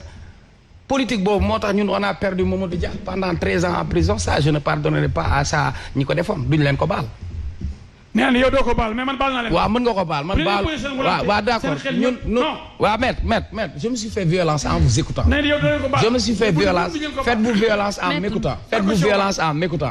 beneen bi li ngeen di wax si ndaw ñi jeunes yi li nekk ci stade bi le problème du football ba le problème mooy cette violence économique mooy booy yi amuñu lu leen occupé mooy booy yi amuñ ci luñ jàpp.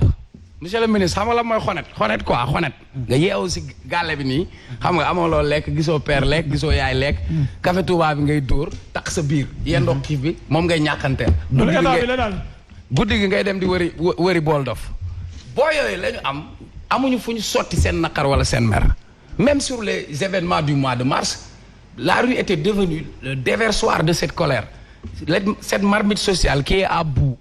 Donc boo yooyu di dem ci làmb ji wala di dem ci stade bi dafa am ay frustration am ay lu nekk ci seen biir seen dënn yi fees lu bëri il suffit d'un peu pour que ça pète parfois nga dajeek benn paasa mu sànni la loxo parce que dépense ba lay xalaat yooyu dafay nekk injustice sociale yooyu am fi violence bi ñu am ñun keroog bi oto yi grévé ñaari da ngay gis borom 4x4 yu baax di la rom fiw beneen façon sénégalais bi ñun ñooy borom sareet yi wala ñi langaamu ci kaar yi côté yooyu tant que réglé wuñu yenn paradigme inégalité sociale beneen bi là où on a échoué c'est un problème sociétal on a échoué dans l'éducation et tey un état fondement bi ñu am man waxuma ay instruction civique lañ doon jàngale ci école ba démb loolu la ñuy jàngal li ngay wax ay lël dans nos programmes d'histoire y a rien boo xamante ni mu ngi ñuy delloowaat sur nos valeurs sénégalaises de plus en plus ñun ñoo ngi jéggaani suñu société nous sommes en train de nous transformer pour nekkaat beneen xeetu nit bu bokkul ak sénégalais bi nga xamoon bu njëkk ba soo gisee fu tàkk da nga naan lii amul Sénégal barki démb am na vidéo buy circulé ndaw si mbindaanam lay jàpp di ko dóor di matt bët bi di matt kanam gi muy yuuxu ñi teg vidéo bi nit di ko def nit ki ko def du jinne du malaaka sénégalais la comme man comme keneen yi fii am nii amul fenn ñu agressé nit jël xottu butéel dugal ko ci bëtam parce que tout simplement sàngara si ñaar fukk lay jar parce que tout simplement warga moo gën a yamba moo gën a yomb warga parce que tout simplement moment bi ñuy wax wool ministre de l'intérieur bu ko neexee ne ñëw pont Grand Médine boo yaa ngi foofu fanaan fàq maa ni gaz maa ni y a pas de solution si ñoom moment bi may wax ak yow rond point sib si fajar kenn du jéggi kenn du jàll c'est ce que nous sommes en train de vivre le problème du nawetaan bi wala làmb ji beneen bi Matar Ba ak Macky Sall ak Mbagnick Ndiaye moo nekkoon ministre moom moo ñu fontoo woon waa Pikine naan ñu waaw waa Pikine mun leen bañ arène ndax yéen seen maam yi dañ leen forcé woon moom daf ñu yàpp bi ñu leen waxee arène bi suñu li ñu ci ragal waxuñu ko parce que boobu bëgg nañ teg seen infrastructure waxoon nañ leen ne clairement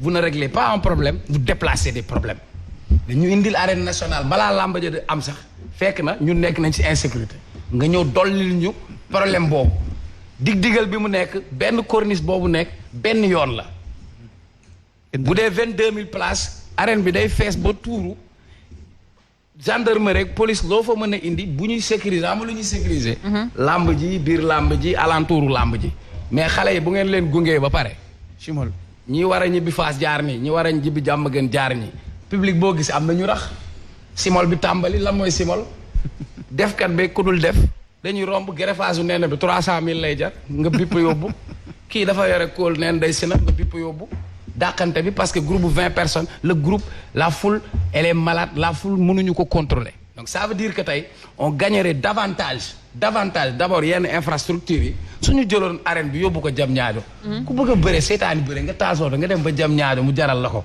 mais ñun fi ñu koy indil déjà c'est à 800 mètres du marché c'est bien j'applaudis yokk nañ police su parcelle j'applaudis ñu ngi tabax yeneen police j'applaudis ñu ngi yokk ay renforcement j'applaudis mais nous à côté de l'arène nationale je l'ai toujours dit fii ma koy wax su ma wax ñu naan ma moom Pikine lay wax amuñu caserne sapeur pompier pour tout un département tenez-vous bien ñun bu ñu tàqalee ñun dañuy xaar waa Jëppal wala ñuy xaar waa Géejawaay alors que on a énormément de problèmes de sécurité ci sunu environnement beneen question bi nga xam ni moom la ñuy wax maître nañ ko wax quoi gis nga première violence bi am mooy l'absence de tolérance démocratique c'est-à-dire libre parce que pour man tant que le débat est élevé tant qu'on parle sur des idées quand on parle sur des solutions liées au problème du pays problème du am ku nekk fi nga jàpp nga ni yaa gën sa morom alors que man jàpp naa ni waroon nañ gën a am cette culture démocratique bu ku nekk jouer ce rôle par exemple man quand je le dis on parle aujourd'hui de droits humains etc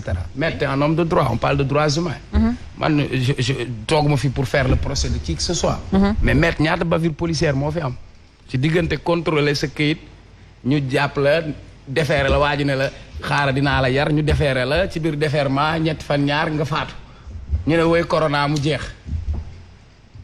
bàyyi Ablaye Diouf Sarr mu nekk ministre nekk candidat dox biir Dakar daagu fu ko neex kenn waxu ko dara keneen kuy jàmmarloog moom daagu nga arrêté ko tey affaire bi am Bougane Sédhiou su fekkoon arrêté wuñ ko kan moo koy yëg bu fekkoon arrêté wuñu Bougane indi ay gendarmerie un préfet ñëw ne nañ ko arrêté personne ne serait au courant à part waa Sédhiou peut-être mais au contraire village la gars yi dañuy def cuune politique jàpp ni da ngay freiné élan Barthélemy yaa ngi koy yokk coow.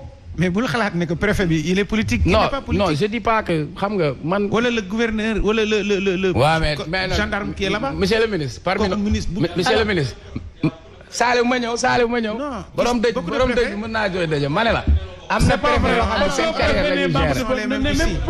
ils ne sont pas ils sont là depuis longtemps. oui ma ñëw xam nga moi je parle de principe. c'est faux. non moi je parle de principe. le principe de l'administration. c'est la neutralité et l'impartialité. mais convenez avec moi. boobu ba léegi ba jamono sosoo ba léegi am na préfet yoo xam ne seen carrière la ñuy gérer. D'accord. am na préfet bi waxoon chargé. un préfet nañu waxtaan quoi. Ousmane Sonko. fii la war a jaar. wiiri na koñ gunge leen ko amul problème mais bi ngeen ñëwee bu mu ñëwee ne chargé lan la si jublu woon. vous n'êtes pas là pour répondre. maître je vous aide maître dama ne. maître moo ma répondre en droit tam ma répondre la en droit. c'est-à-dire débat bi. non débat bi. maître débat bi mënul nekk. le débat ne peut pas être un monologue. le débat ne peut pas se tourner autour de vous. chacun a son opinion. chacun a son temps de parole. waaw non ba sa opinion gardeel ma ko ba ma pare sama opinion. bàyyi ma ak sama opinion. ma dinaa ñëwaat de dama ne. principe bu administration mooy impartialité ak neutralité. mais malheureusement. du ñëpp. am na préfet yoo xam ni seen carrière la ñuy gérer man Cheikh Oumar Talla man maa ko wax. benn am na commissaire yoo xamante ne ñoo xamante ni seen carrière la ñuy gérer gis nga boo nekkee si administration da ngaa jàng parfois am nga diplôme yi nga xamante ni que la yilif sax amu ko. tu dois être au service d'un État. tu dois être au service de l'État. C'est quoi cette notion d'État? Mais malheureusement de plus en plus on a tout politisé. ba finalement loolu la indi xam naa nee na mënoo am ministre de l'artisanat mu toog fii te duñu dugg ci artisanat parce que xaalis bi ñu doon séddale pour artisans yi ñëpp jotuñu loolu il faut ñu daaj ko non xaalis bi ngeen bindoon non loolu nee na deuxième partie indil ma loolu c'est pas pour le moment. mais El Hadj violence bi nga nekkee si plateau bi yow doo déglu kenn yow rek kay wax man du ma la ko may de yow peut-être sooy accès violence yi tout à l'heure bi ngay wax ce qui s'est passé à Sédhiou du nekk loolu violence la déjà le fait que ñuy interdire ay manifestations également violence nga ko jàppee. mais nee na constitution dafa sacré. constitution moo wax article 8 c'est-à-dire les libertés publiques c'est des libertés fondamentales. oui. loolu c'est un droit fondamental bu nit ki dafa am droit exercer ko. préfet yi bala ñuy tëb di tere dafa am lu wóor ci loo xam ci la ñu war a sukkandiku. mais Cour suprême du fii la fi invalider benn décision ba xam préfet de Dakar jël na ko mooy état quand Alioune Tine voulait faire je crois sa marche là concernant le départ de Laurent Gbagbo. ñu tere ko les raisons qu'il avait avancées c'était pas fondé et la Cour suprême lui a fait savoir cela donc pour dire que dafa am loo xamante ni dafa fondamental ci nit muy liberté de penser liberté de circuler la dignité humaine tout ça yooyu c'est des droits fondamentaux loolu du lu ñuy saax-saaxee mais xamul gën a bon mooy tey daf ci am préfet yoo xam ñoom jàpp nañ ne ñoom moom nit ñi seen liberté yi ba bu ñu 1-2 ñu ne non marche du fi am c'est-à-dire loolu foog la ko préfet yi teg. voilà préfet yi jàppee seen boobu ay demi-dieu aussi aujourd'hui à Sédhiou c'est inacceptable. c'est inacceptable parce que boo déggee Bougane gi li mu wax mu ne man je suis venu à une rencontre ñu ne ko li rassemblement interdit ça veut dire quoi c'est-à-dire que donc dans ce pays là les gens n'ont plus le droit de se rassembler léegi. c'est quand même grave. rassembler. nit ñi amatuñu léegi loolu. te loolu corona bi moo taxoon ñu ko doon wax mais ça veut dire qu'on est dans une dictature. il faut qu'on le dise. dañu arrêté pré-campagne dañu arrêté ba pare naan je présente des excuses. peut-être moom il pensait que ñii dañuy def campagne politique alors que c'était pas le cas. il faut que dans ce pays là certains préfets quand même apprennent à respecter les libertés des gens loolu mooy dëgg. liberté ci boppam dafa leen sut parce que loolu dafa nekk loo xam dañ ko constitutionnaliser mënuñu ko tere lii nga xam ne moom lañ defal waa Y'en a marre aussi teguñu ko fenn ñoom li ñuy wax très souvent ils ont lu ñu defal lu ñu lan la ñuy joxe comme cause comme raison que ne y a pas assez de force de l'ordre ou bien trouble à l'ordre public. Mais ñoom defal li ñuy déployer nit ñi bu ñu leen défier li ñuy déployer sax. mooy ëpp li nga xamante ne moo mën a dem ci encadrement bi. Il faut qu'on apprenne quand même à respecter la constitution constitution daf c'est-à-dire réew mi dañoo nekk ci réew boo xam ne constitution moo fi torox xamul tax. constitution bi lu tax mu torox mooy que amul c'est-à-dire les gens ne respectent rien de la constitution. préfet yii li ñuy def ñu ci bëri teguñu ko fenn la et ils sont sous la coupe encore du ministre de l'Intérieur. Non. C'est que mais xam naa li ma wax tamit. Il faut pas dire monsieur le ministre non xam naa li ma wax le ministre de l'Intérieur dama ne may ma rek tous monsieur les le préfets ministre qui sont ici. non monsieur le ministre dama ne man xam naa ne man li mu la xam naa bu baax ce que je suis en train de dire man du ma waxantu dama ne beaucoup de préfets sont sous la coupe du ministre de l'Intérieur ñu ci bëri li ñuy def ministre de l'Intérieur moo leen koy dicter. Ah bon? Oui. Ce qui s'est passé ici au mois de mars. C'est archi faux. Sëñ Saliou dama ne man xam naa li ma lay wax. Archi faux. Un préfet constamment qui a le di recevoir des commandes des histoires waaye dama ne El Hadj Diouf tais-toi waaye moo gën El Hadj Diouf tais-toi yow yaa garaaw ci mën a wax lu dëgg dama ne tais-toi yaa mën a wax lu dëgg dama ne voilà da nga soxor aigri yow dox lu baax d'accord mais yow moom Antoine Diome liggéey lay def da ngay ñaan non mais du débat personnel mais du débat personnel maître s'il vous plaît yéen ñaar il faut arrêter. yow sa fonction mooy tu es un laudateur yow man je suis un laudateur toi tu es un laudateur oui tu es un laudateur non bu leen ko def débat personnel entre vous deux s'il vous plaît débat sur des idées mais pas sur des personnes pas sur des personnes quand même. Ça c'est de la violence. Aujourd'hui violence bi li koy gën a engendrer dans ce pays les autorités wax naa ko la plus grande part de responsabilité revient aux autorités.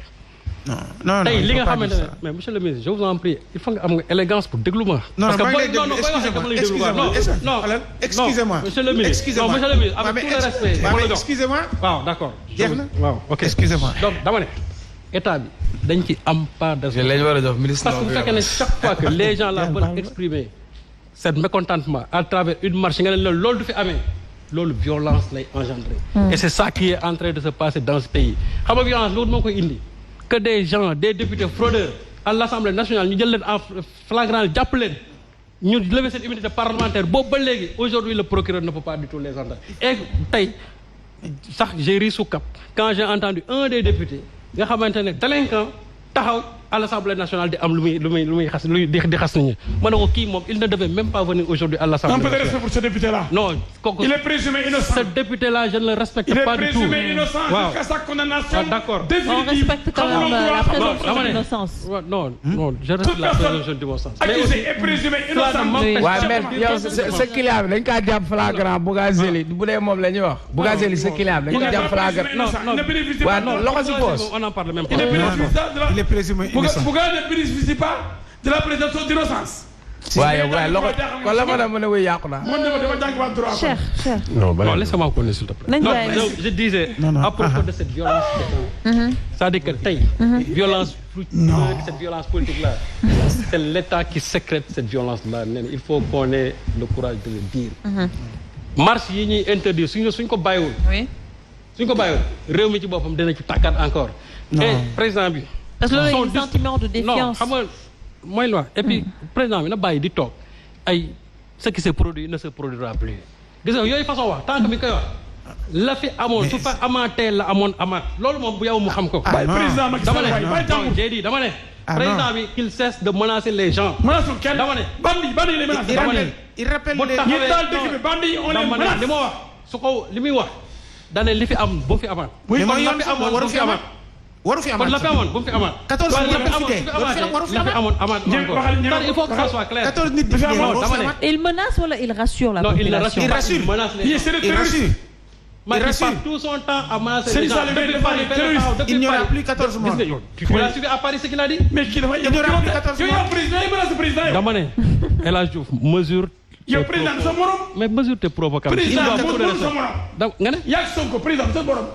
man dama ne. du ngeen tous c'est le président de la République. le président de la République dama ne moom daal c'est le président de la République il bénéficie de nos suffrages. dama ne dama ne. yow loo teg ci réew mi. yow yaa tekki dara. yow nga menace Macky Sall. mais yow yaa tekki dara. président moi je menace pas Macky Sall mais dama ne.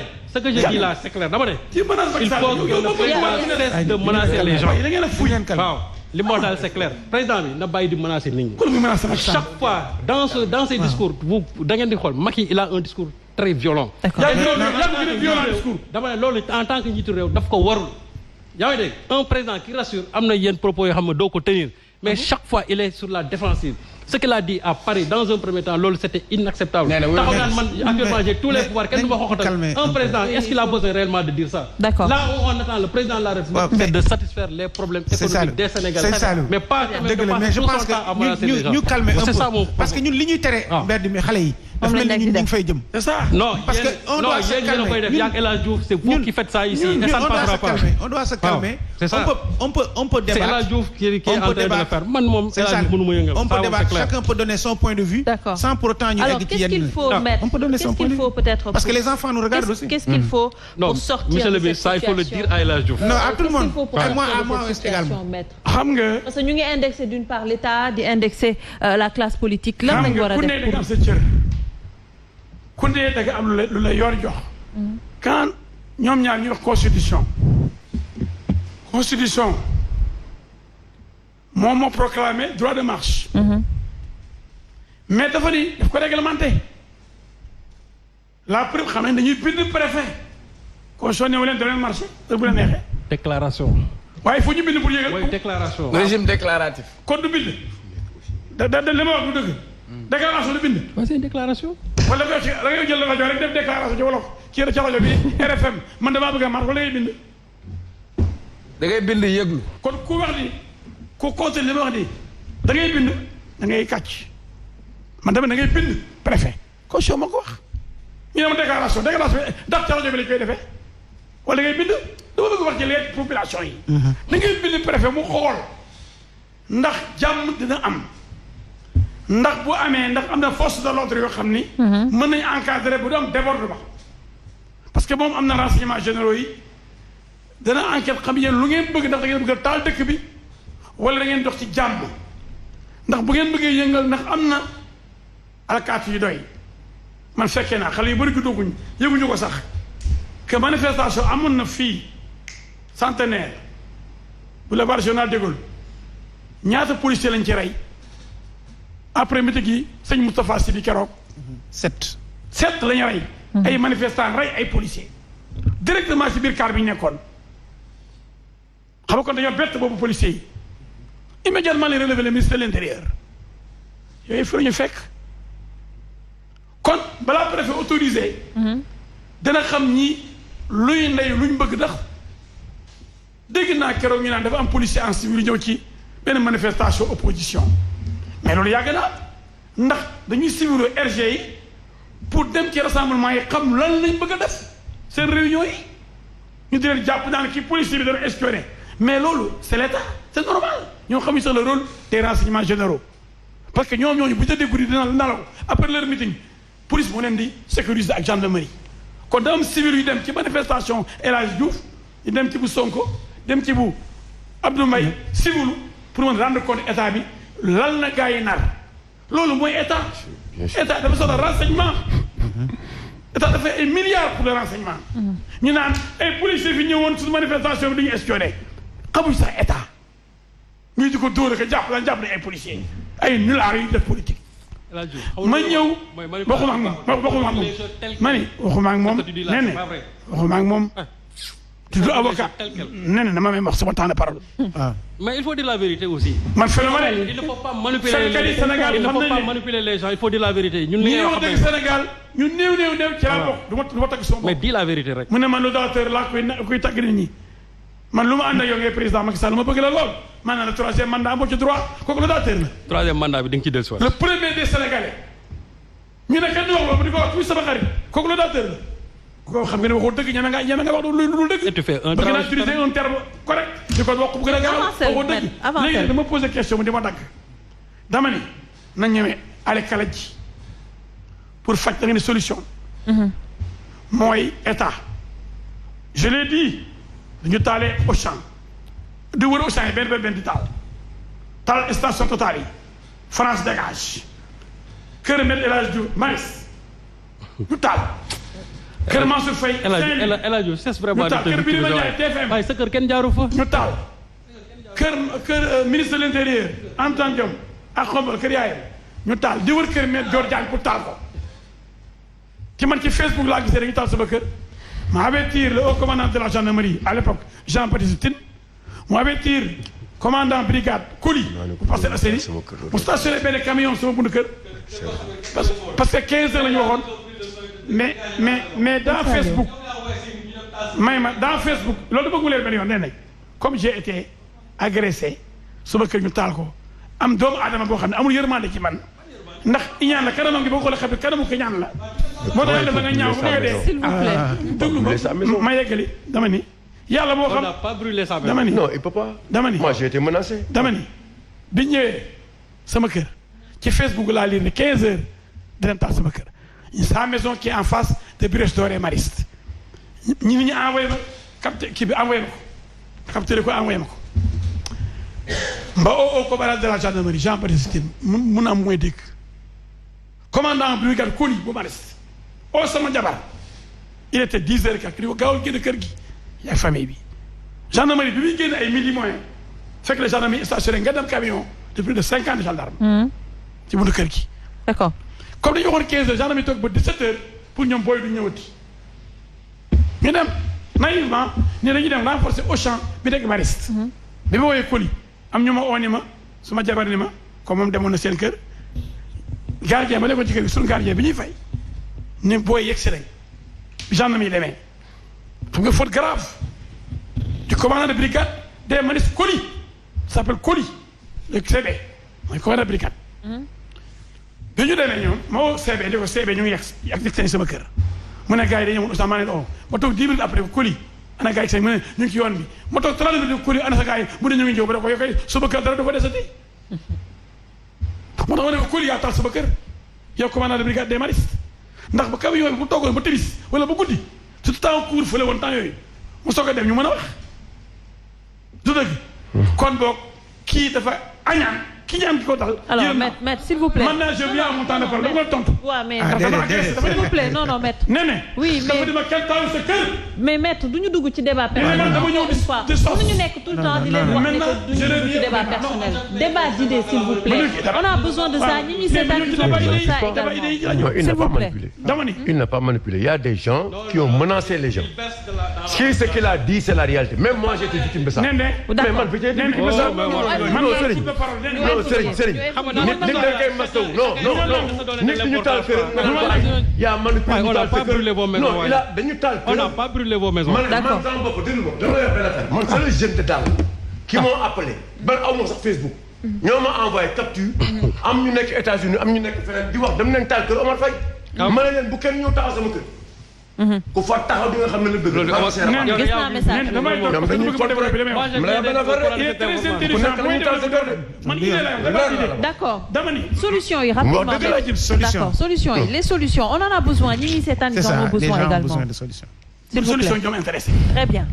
dama ne bi ñu taalee sama kër maa wax RFM avant ñu taal sama kër d'ailleurs jour boobu la ñu taal sama kër à midi et 13h ma wax ci RFM ma ne état bi warul yox yi. Si les populations ne se sentent plus en sécurité duñ gëmati état ci booba xale yaa ngi taal de Auchan à Auchan di taal di wër rek di yàq.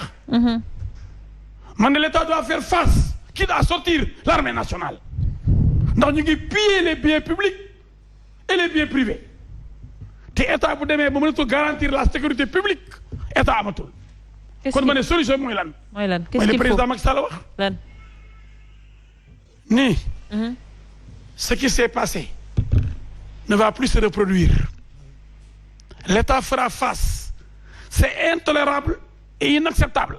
moo tax jël moyen yu doy renforcer la police et la gendarmerie ñu occuper les points stratégiques bandi yi bu jógee pour taal dëkk bi jàlloog ñoom homme politique yi bëgg ay deuxième vague ak troisième vague dévastatrice ñu mettre leen hors d'état de nuire ku jóg pour marche pour taal pour décrédibiliser les institutions mu jox la benn exemple ñu ne yoon dafa jeng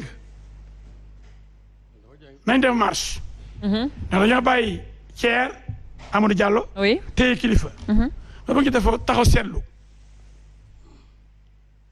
kiñ ni moo wuruj pour jël xaalisu Thierno pour dëkk ko visa te ba su ko jox visa ak Thierno bi joxe xaalisam pour visa yi ñoom ñaar ñoo war a bokk àtte kii ñëw dugg ci gaale loo cay fay 400 000 pour dem Barcelone ak borom kaar bi encaissé 400 000 borom gaal gi criminel bi leen war a yóbbu di leen rek ci yoon bi mën naa ñu dee ci yoon bi kuñ ci war a arrêté du borom gaal gi noonu la mel Thier ñu jàpp ko par erreur may ma ñu jàpp may ñëw ko ci film bi atte guñ ko données personnelles mani nee film bi atte guñ ko arrêté wuñ ci kenn dañoo jéem a gëmloo Sénégalais yi ni dañ jàppale Thierno ci affaire film bi mani parce que Thier a parlé. mani su waxtaan parole la. Thier a parlé il faut nous dire qui a fait fuiter les vidéos. yow yaay avocat Sénégalais yi yéen ñëpp lañu gëmloo ni. waaw dañ jàpp Thierno ndax dañ ko topp xëy na lim génne ay image ku wax loolu waxoo dëgg ndax. parce que plainte boobu ba léegi ñu ci yoon. il a pas été arrêté pour ça. may ma ñëw. pour leeral foofu Sénégalais yi aussi. Thierno dañu ko complice nga ki nga jox sa xaalis complice am nga. yow ki la nax ñu ne complice ki la nax lekk sa xaalis ñu bàyyi ki ñu nax. oui. ndax maa ko plaidé le mardi 30 novembre à 10h à la chambre d'accusation ni leen yéen da ngeen def erreur Thierno moom lañ jël xaalisam ñu jàppandoo ko tëj ak ki jël xaalisam te jox ko visa.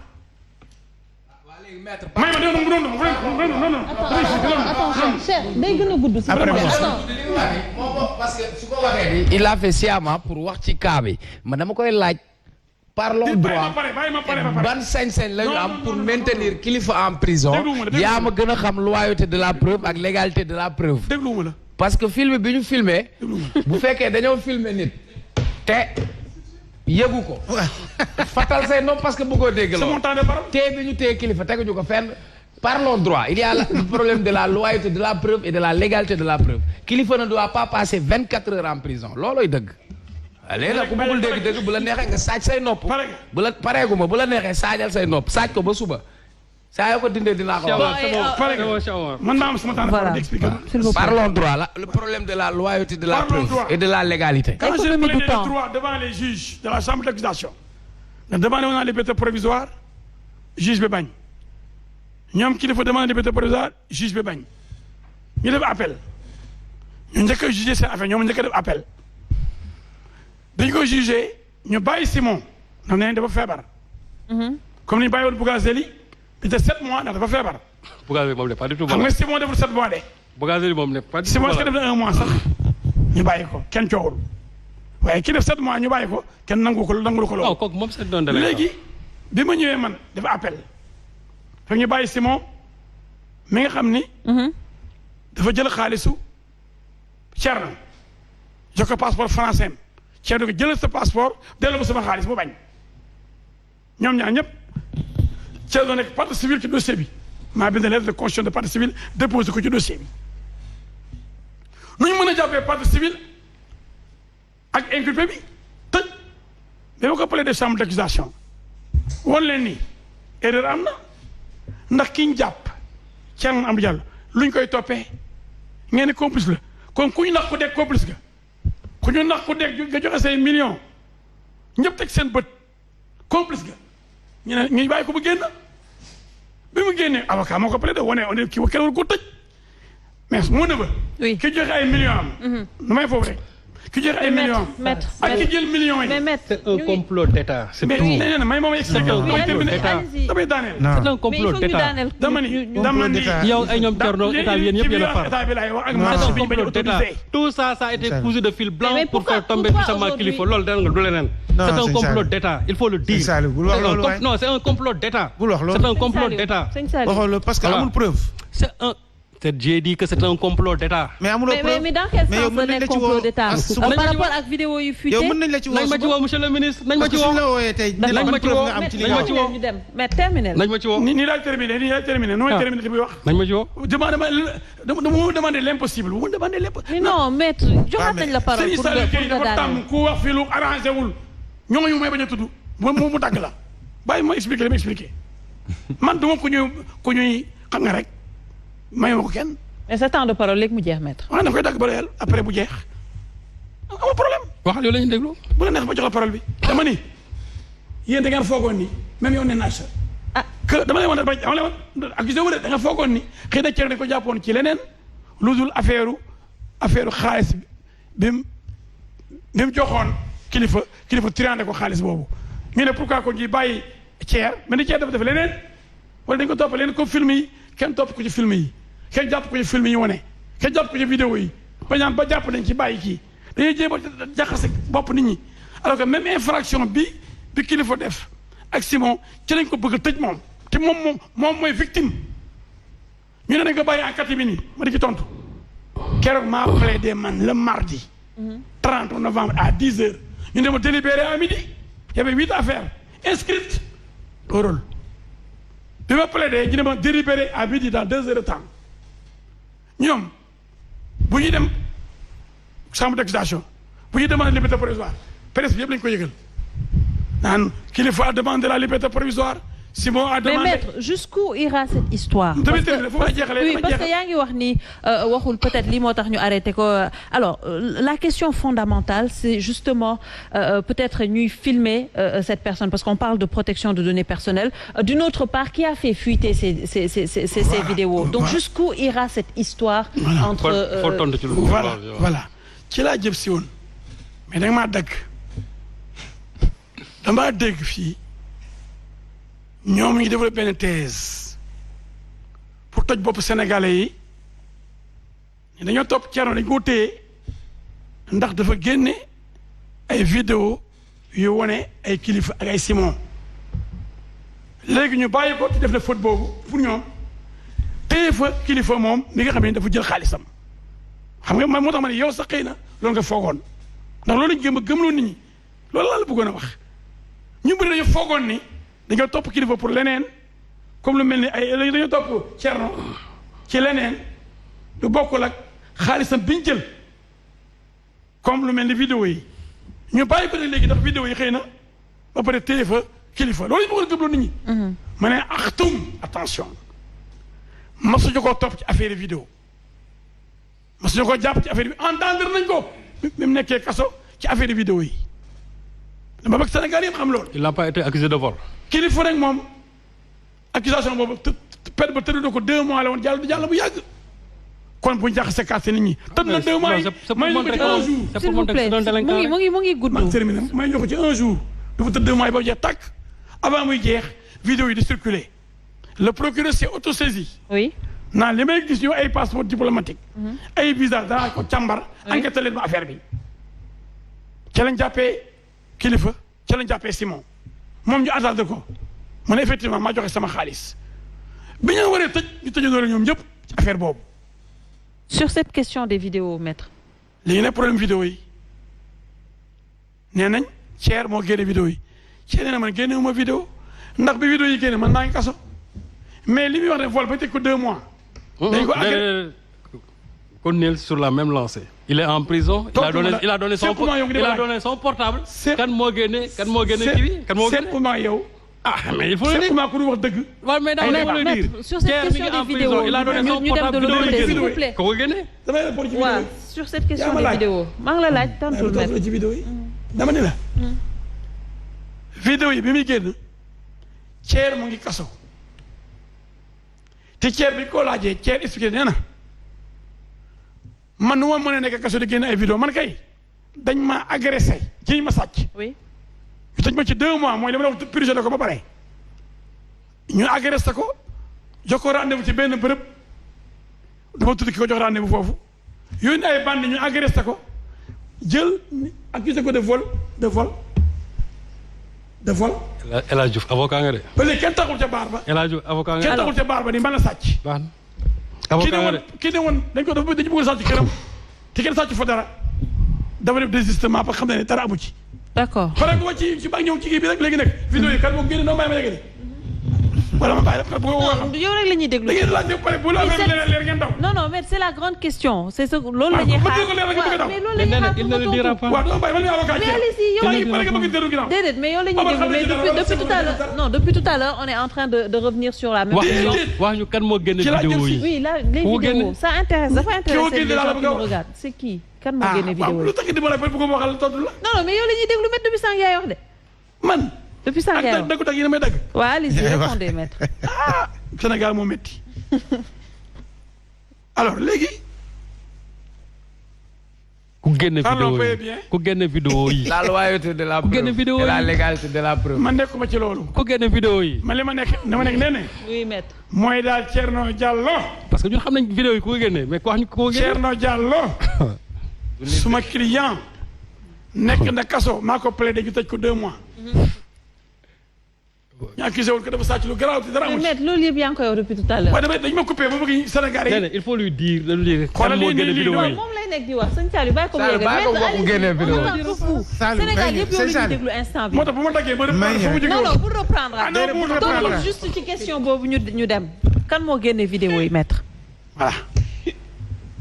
bi nekkee kaso. ku lakk daay gi. ñu tëj ko. après une agression. ñu simulé ne dafa doon sàcc sàccul kenn taxul ca baar ba di sàcc dem amul. il a volé waaye. kenn taxul en partie civile amul. bi loolu amee avant muy génn ñu ko agressé woon génn vidéo bi. ñan ñoo ko agressé woon. xamul ñu ko agressé. ñoo génne vidéo yi. ñoo génne vidéo yi. mais El Hadj Diouf yow avocat nga da nga ko fàtte. il a été agressé. portable am ñu sàcc ko. El Hadj Diouf yoo loolu. portable am ñu sàcc ko. mais def na déposé dégg nga fan yii wax na. nee na on en reparlera ici. xam nga wax na. lan la wax. on en reparlera ici. sàcc portable am wax ko Pape Alé Niang. mun du ma sos. déedéet. non Thier ba léegi te kan moo génne vidéo yi sëñ Saliou. non je vais pas le dire. sëñ Saliou génne. mais Thier ce qu'il a dit. Thier ce qu'il a dit. Thier ce qu'il a dit. moom jusqu'à présent. bu ñu ko waxee kan moo génne vidéo yi nangu ci wax. Pape Alé Niang l'accusé mu ne du ci wax. mais nag ñun vidéo yi xam nañ ko génne. mais on le dira au moment opportun. alors yow xaw ma la woon ragal de. dañuy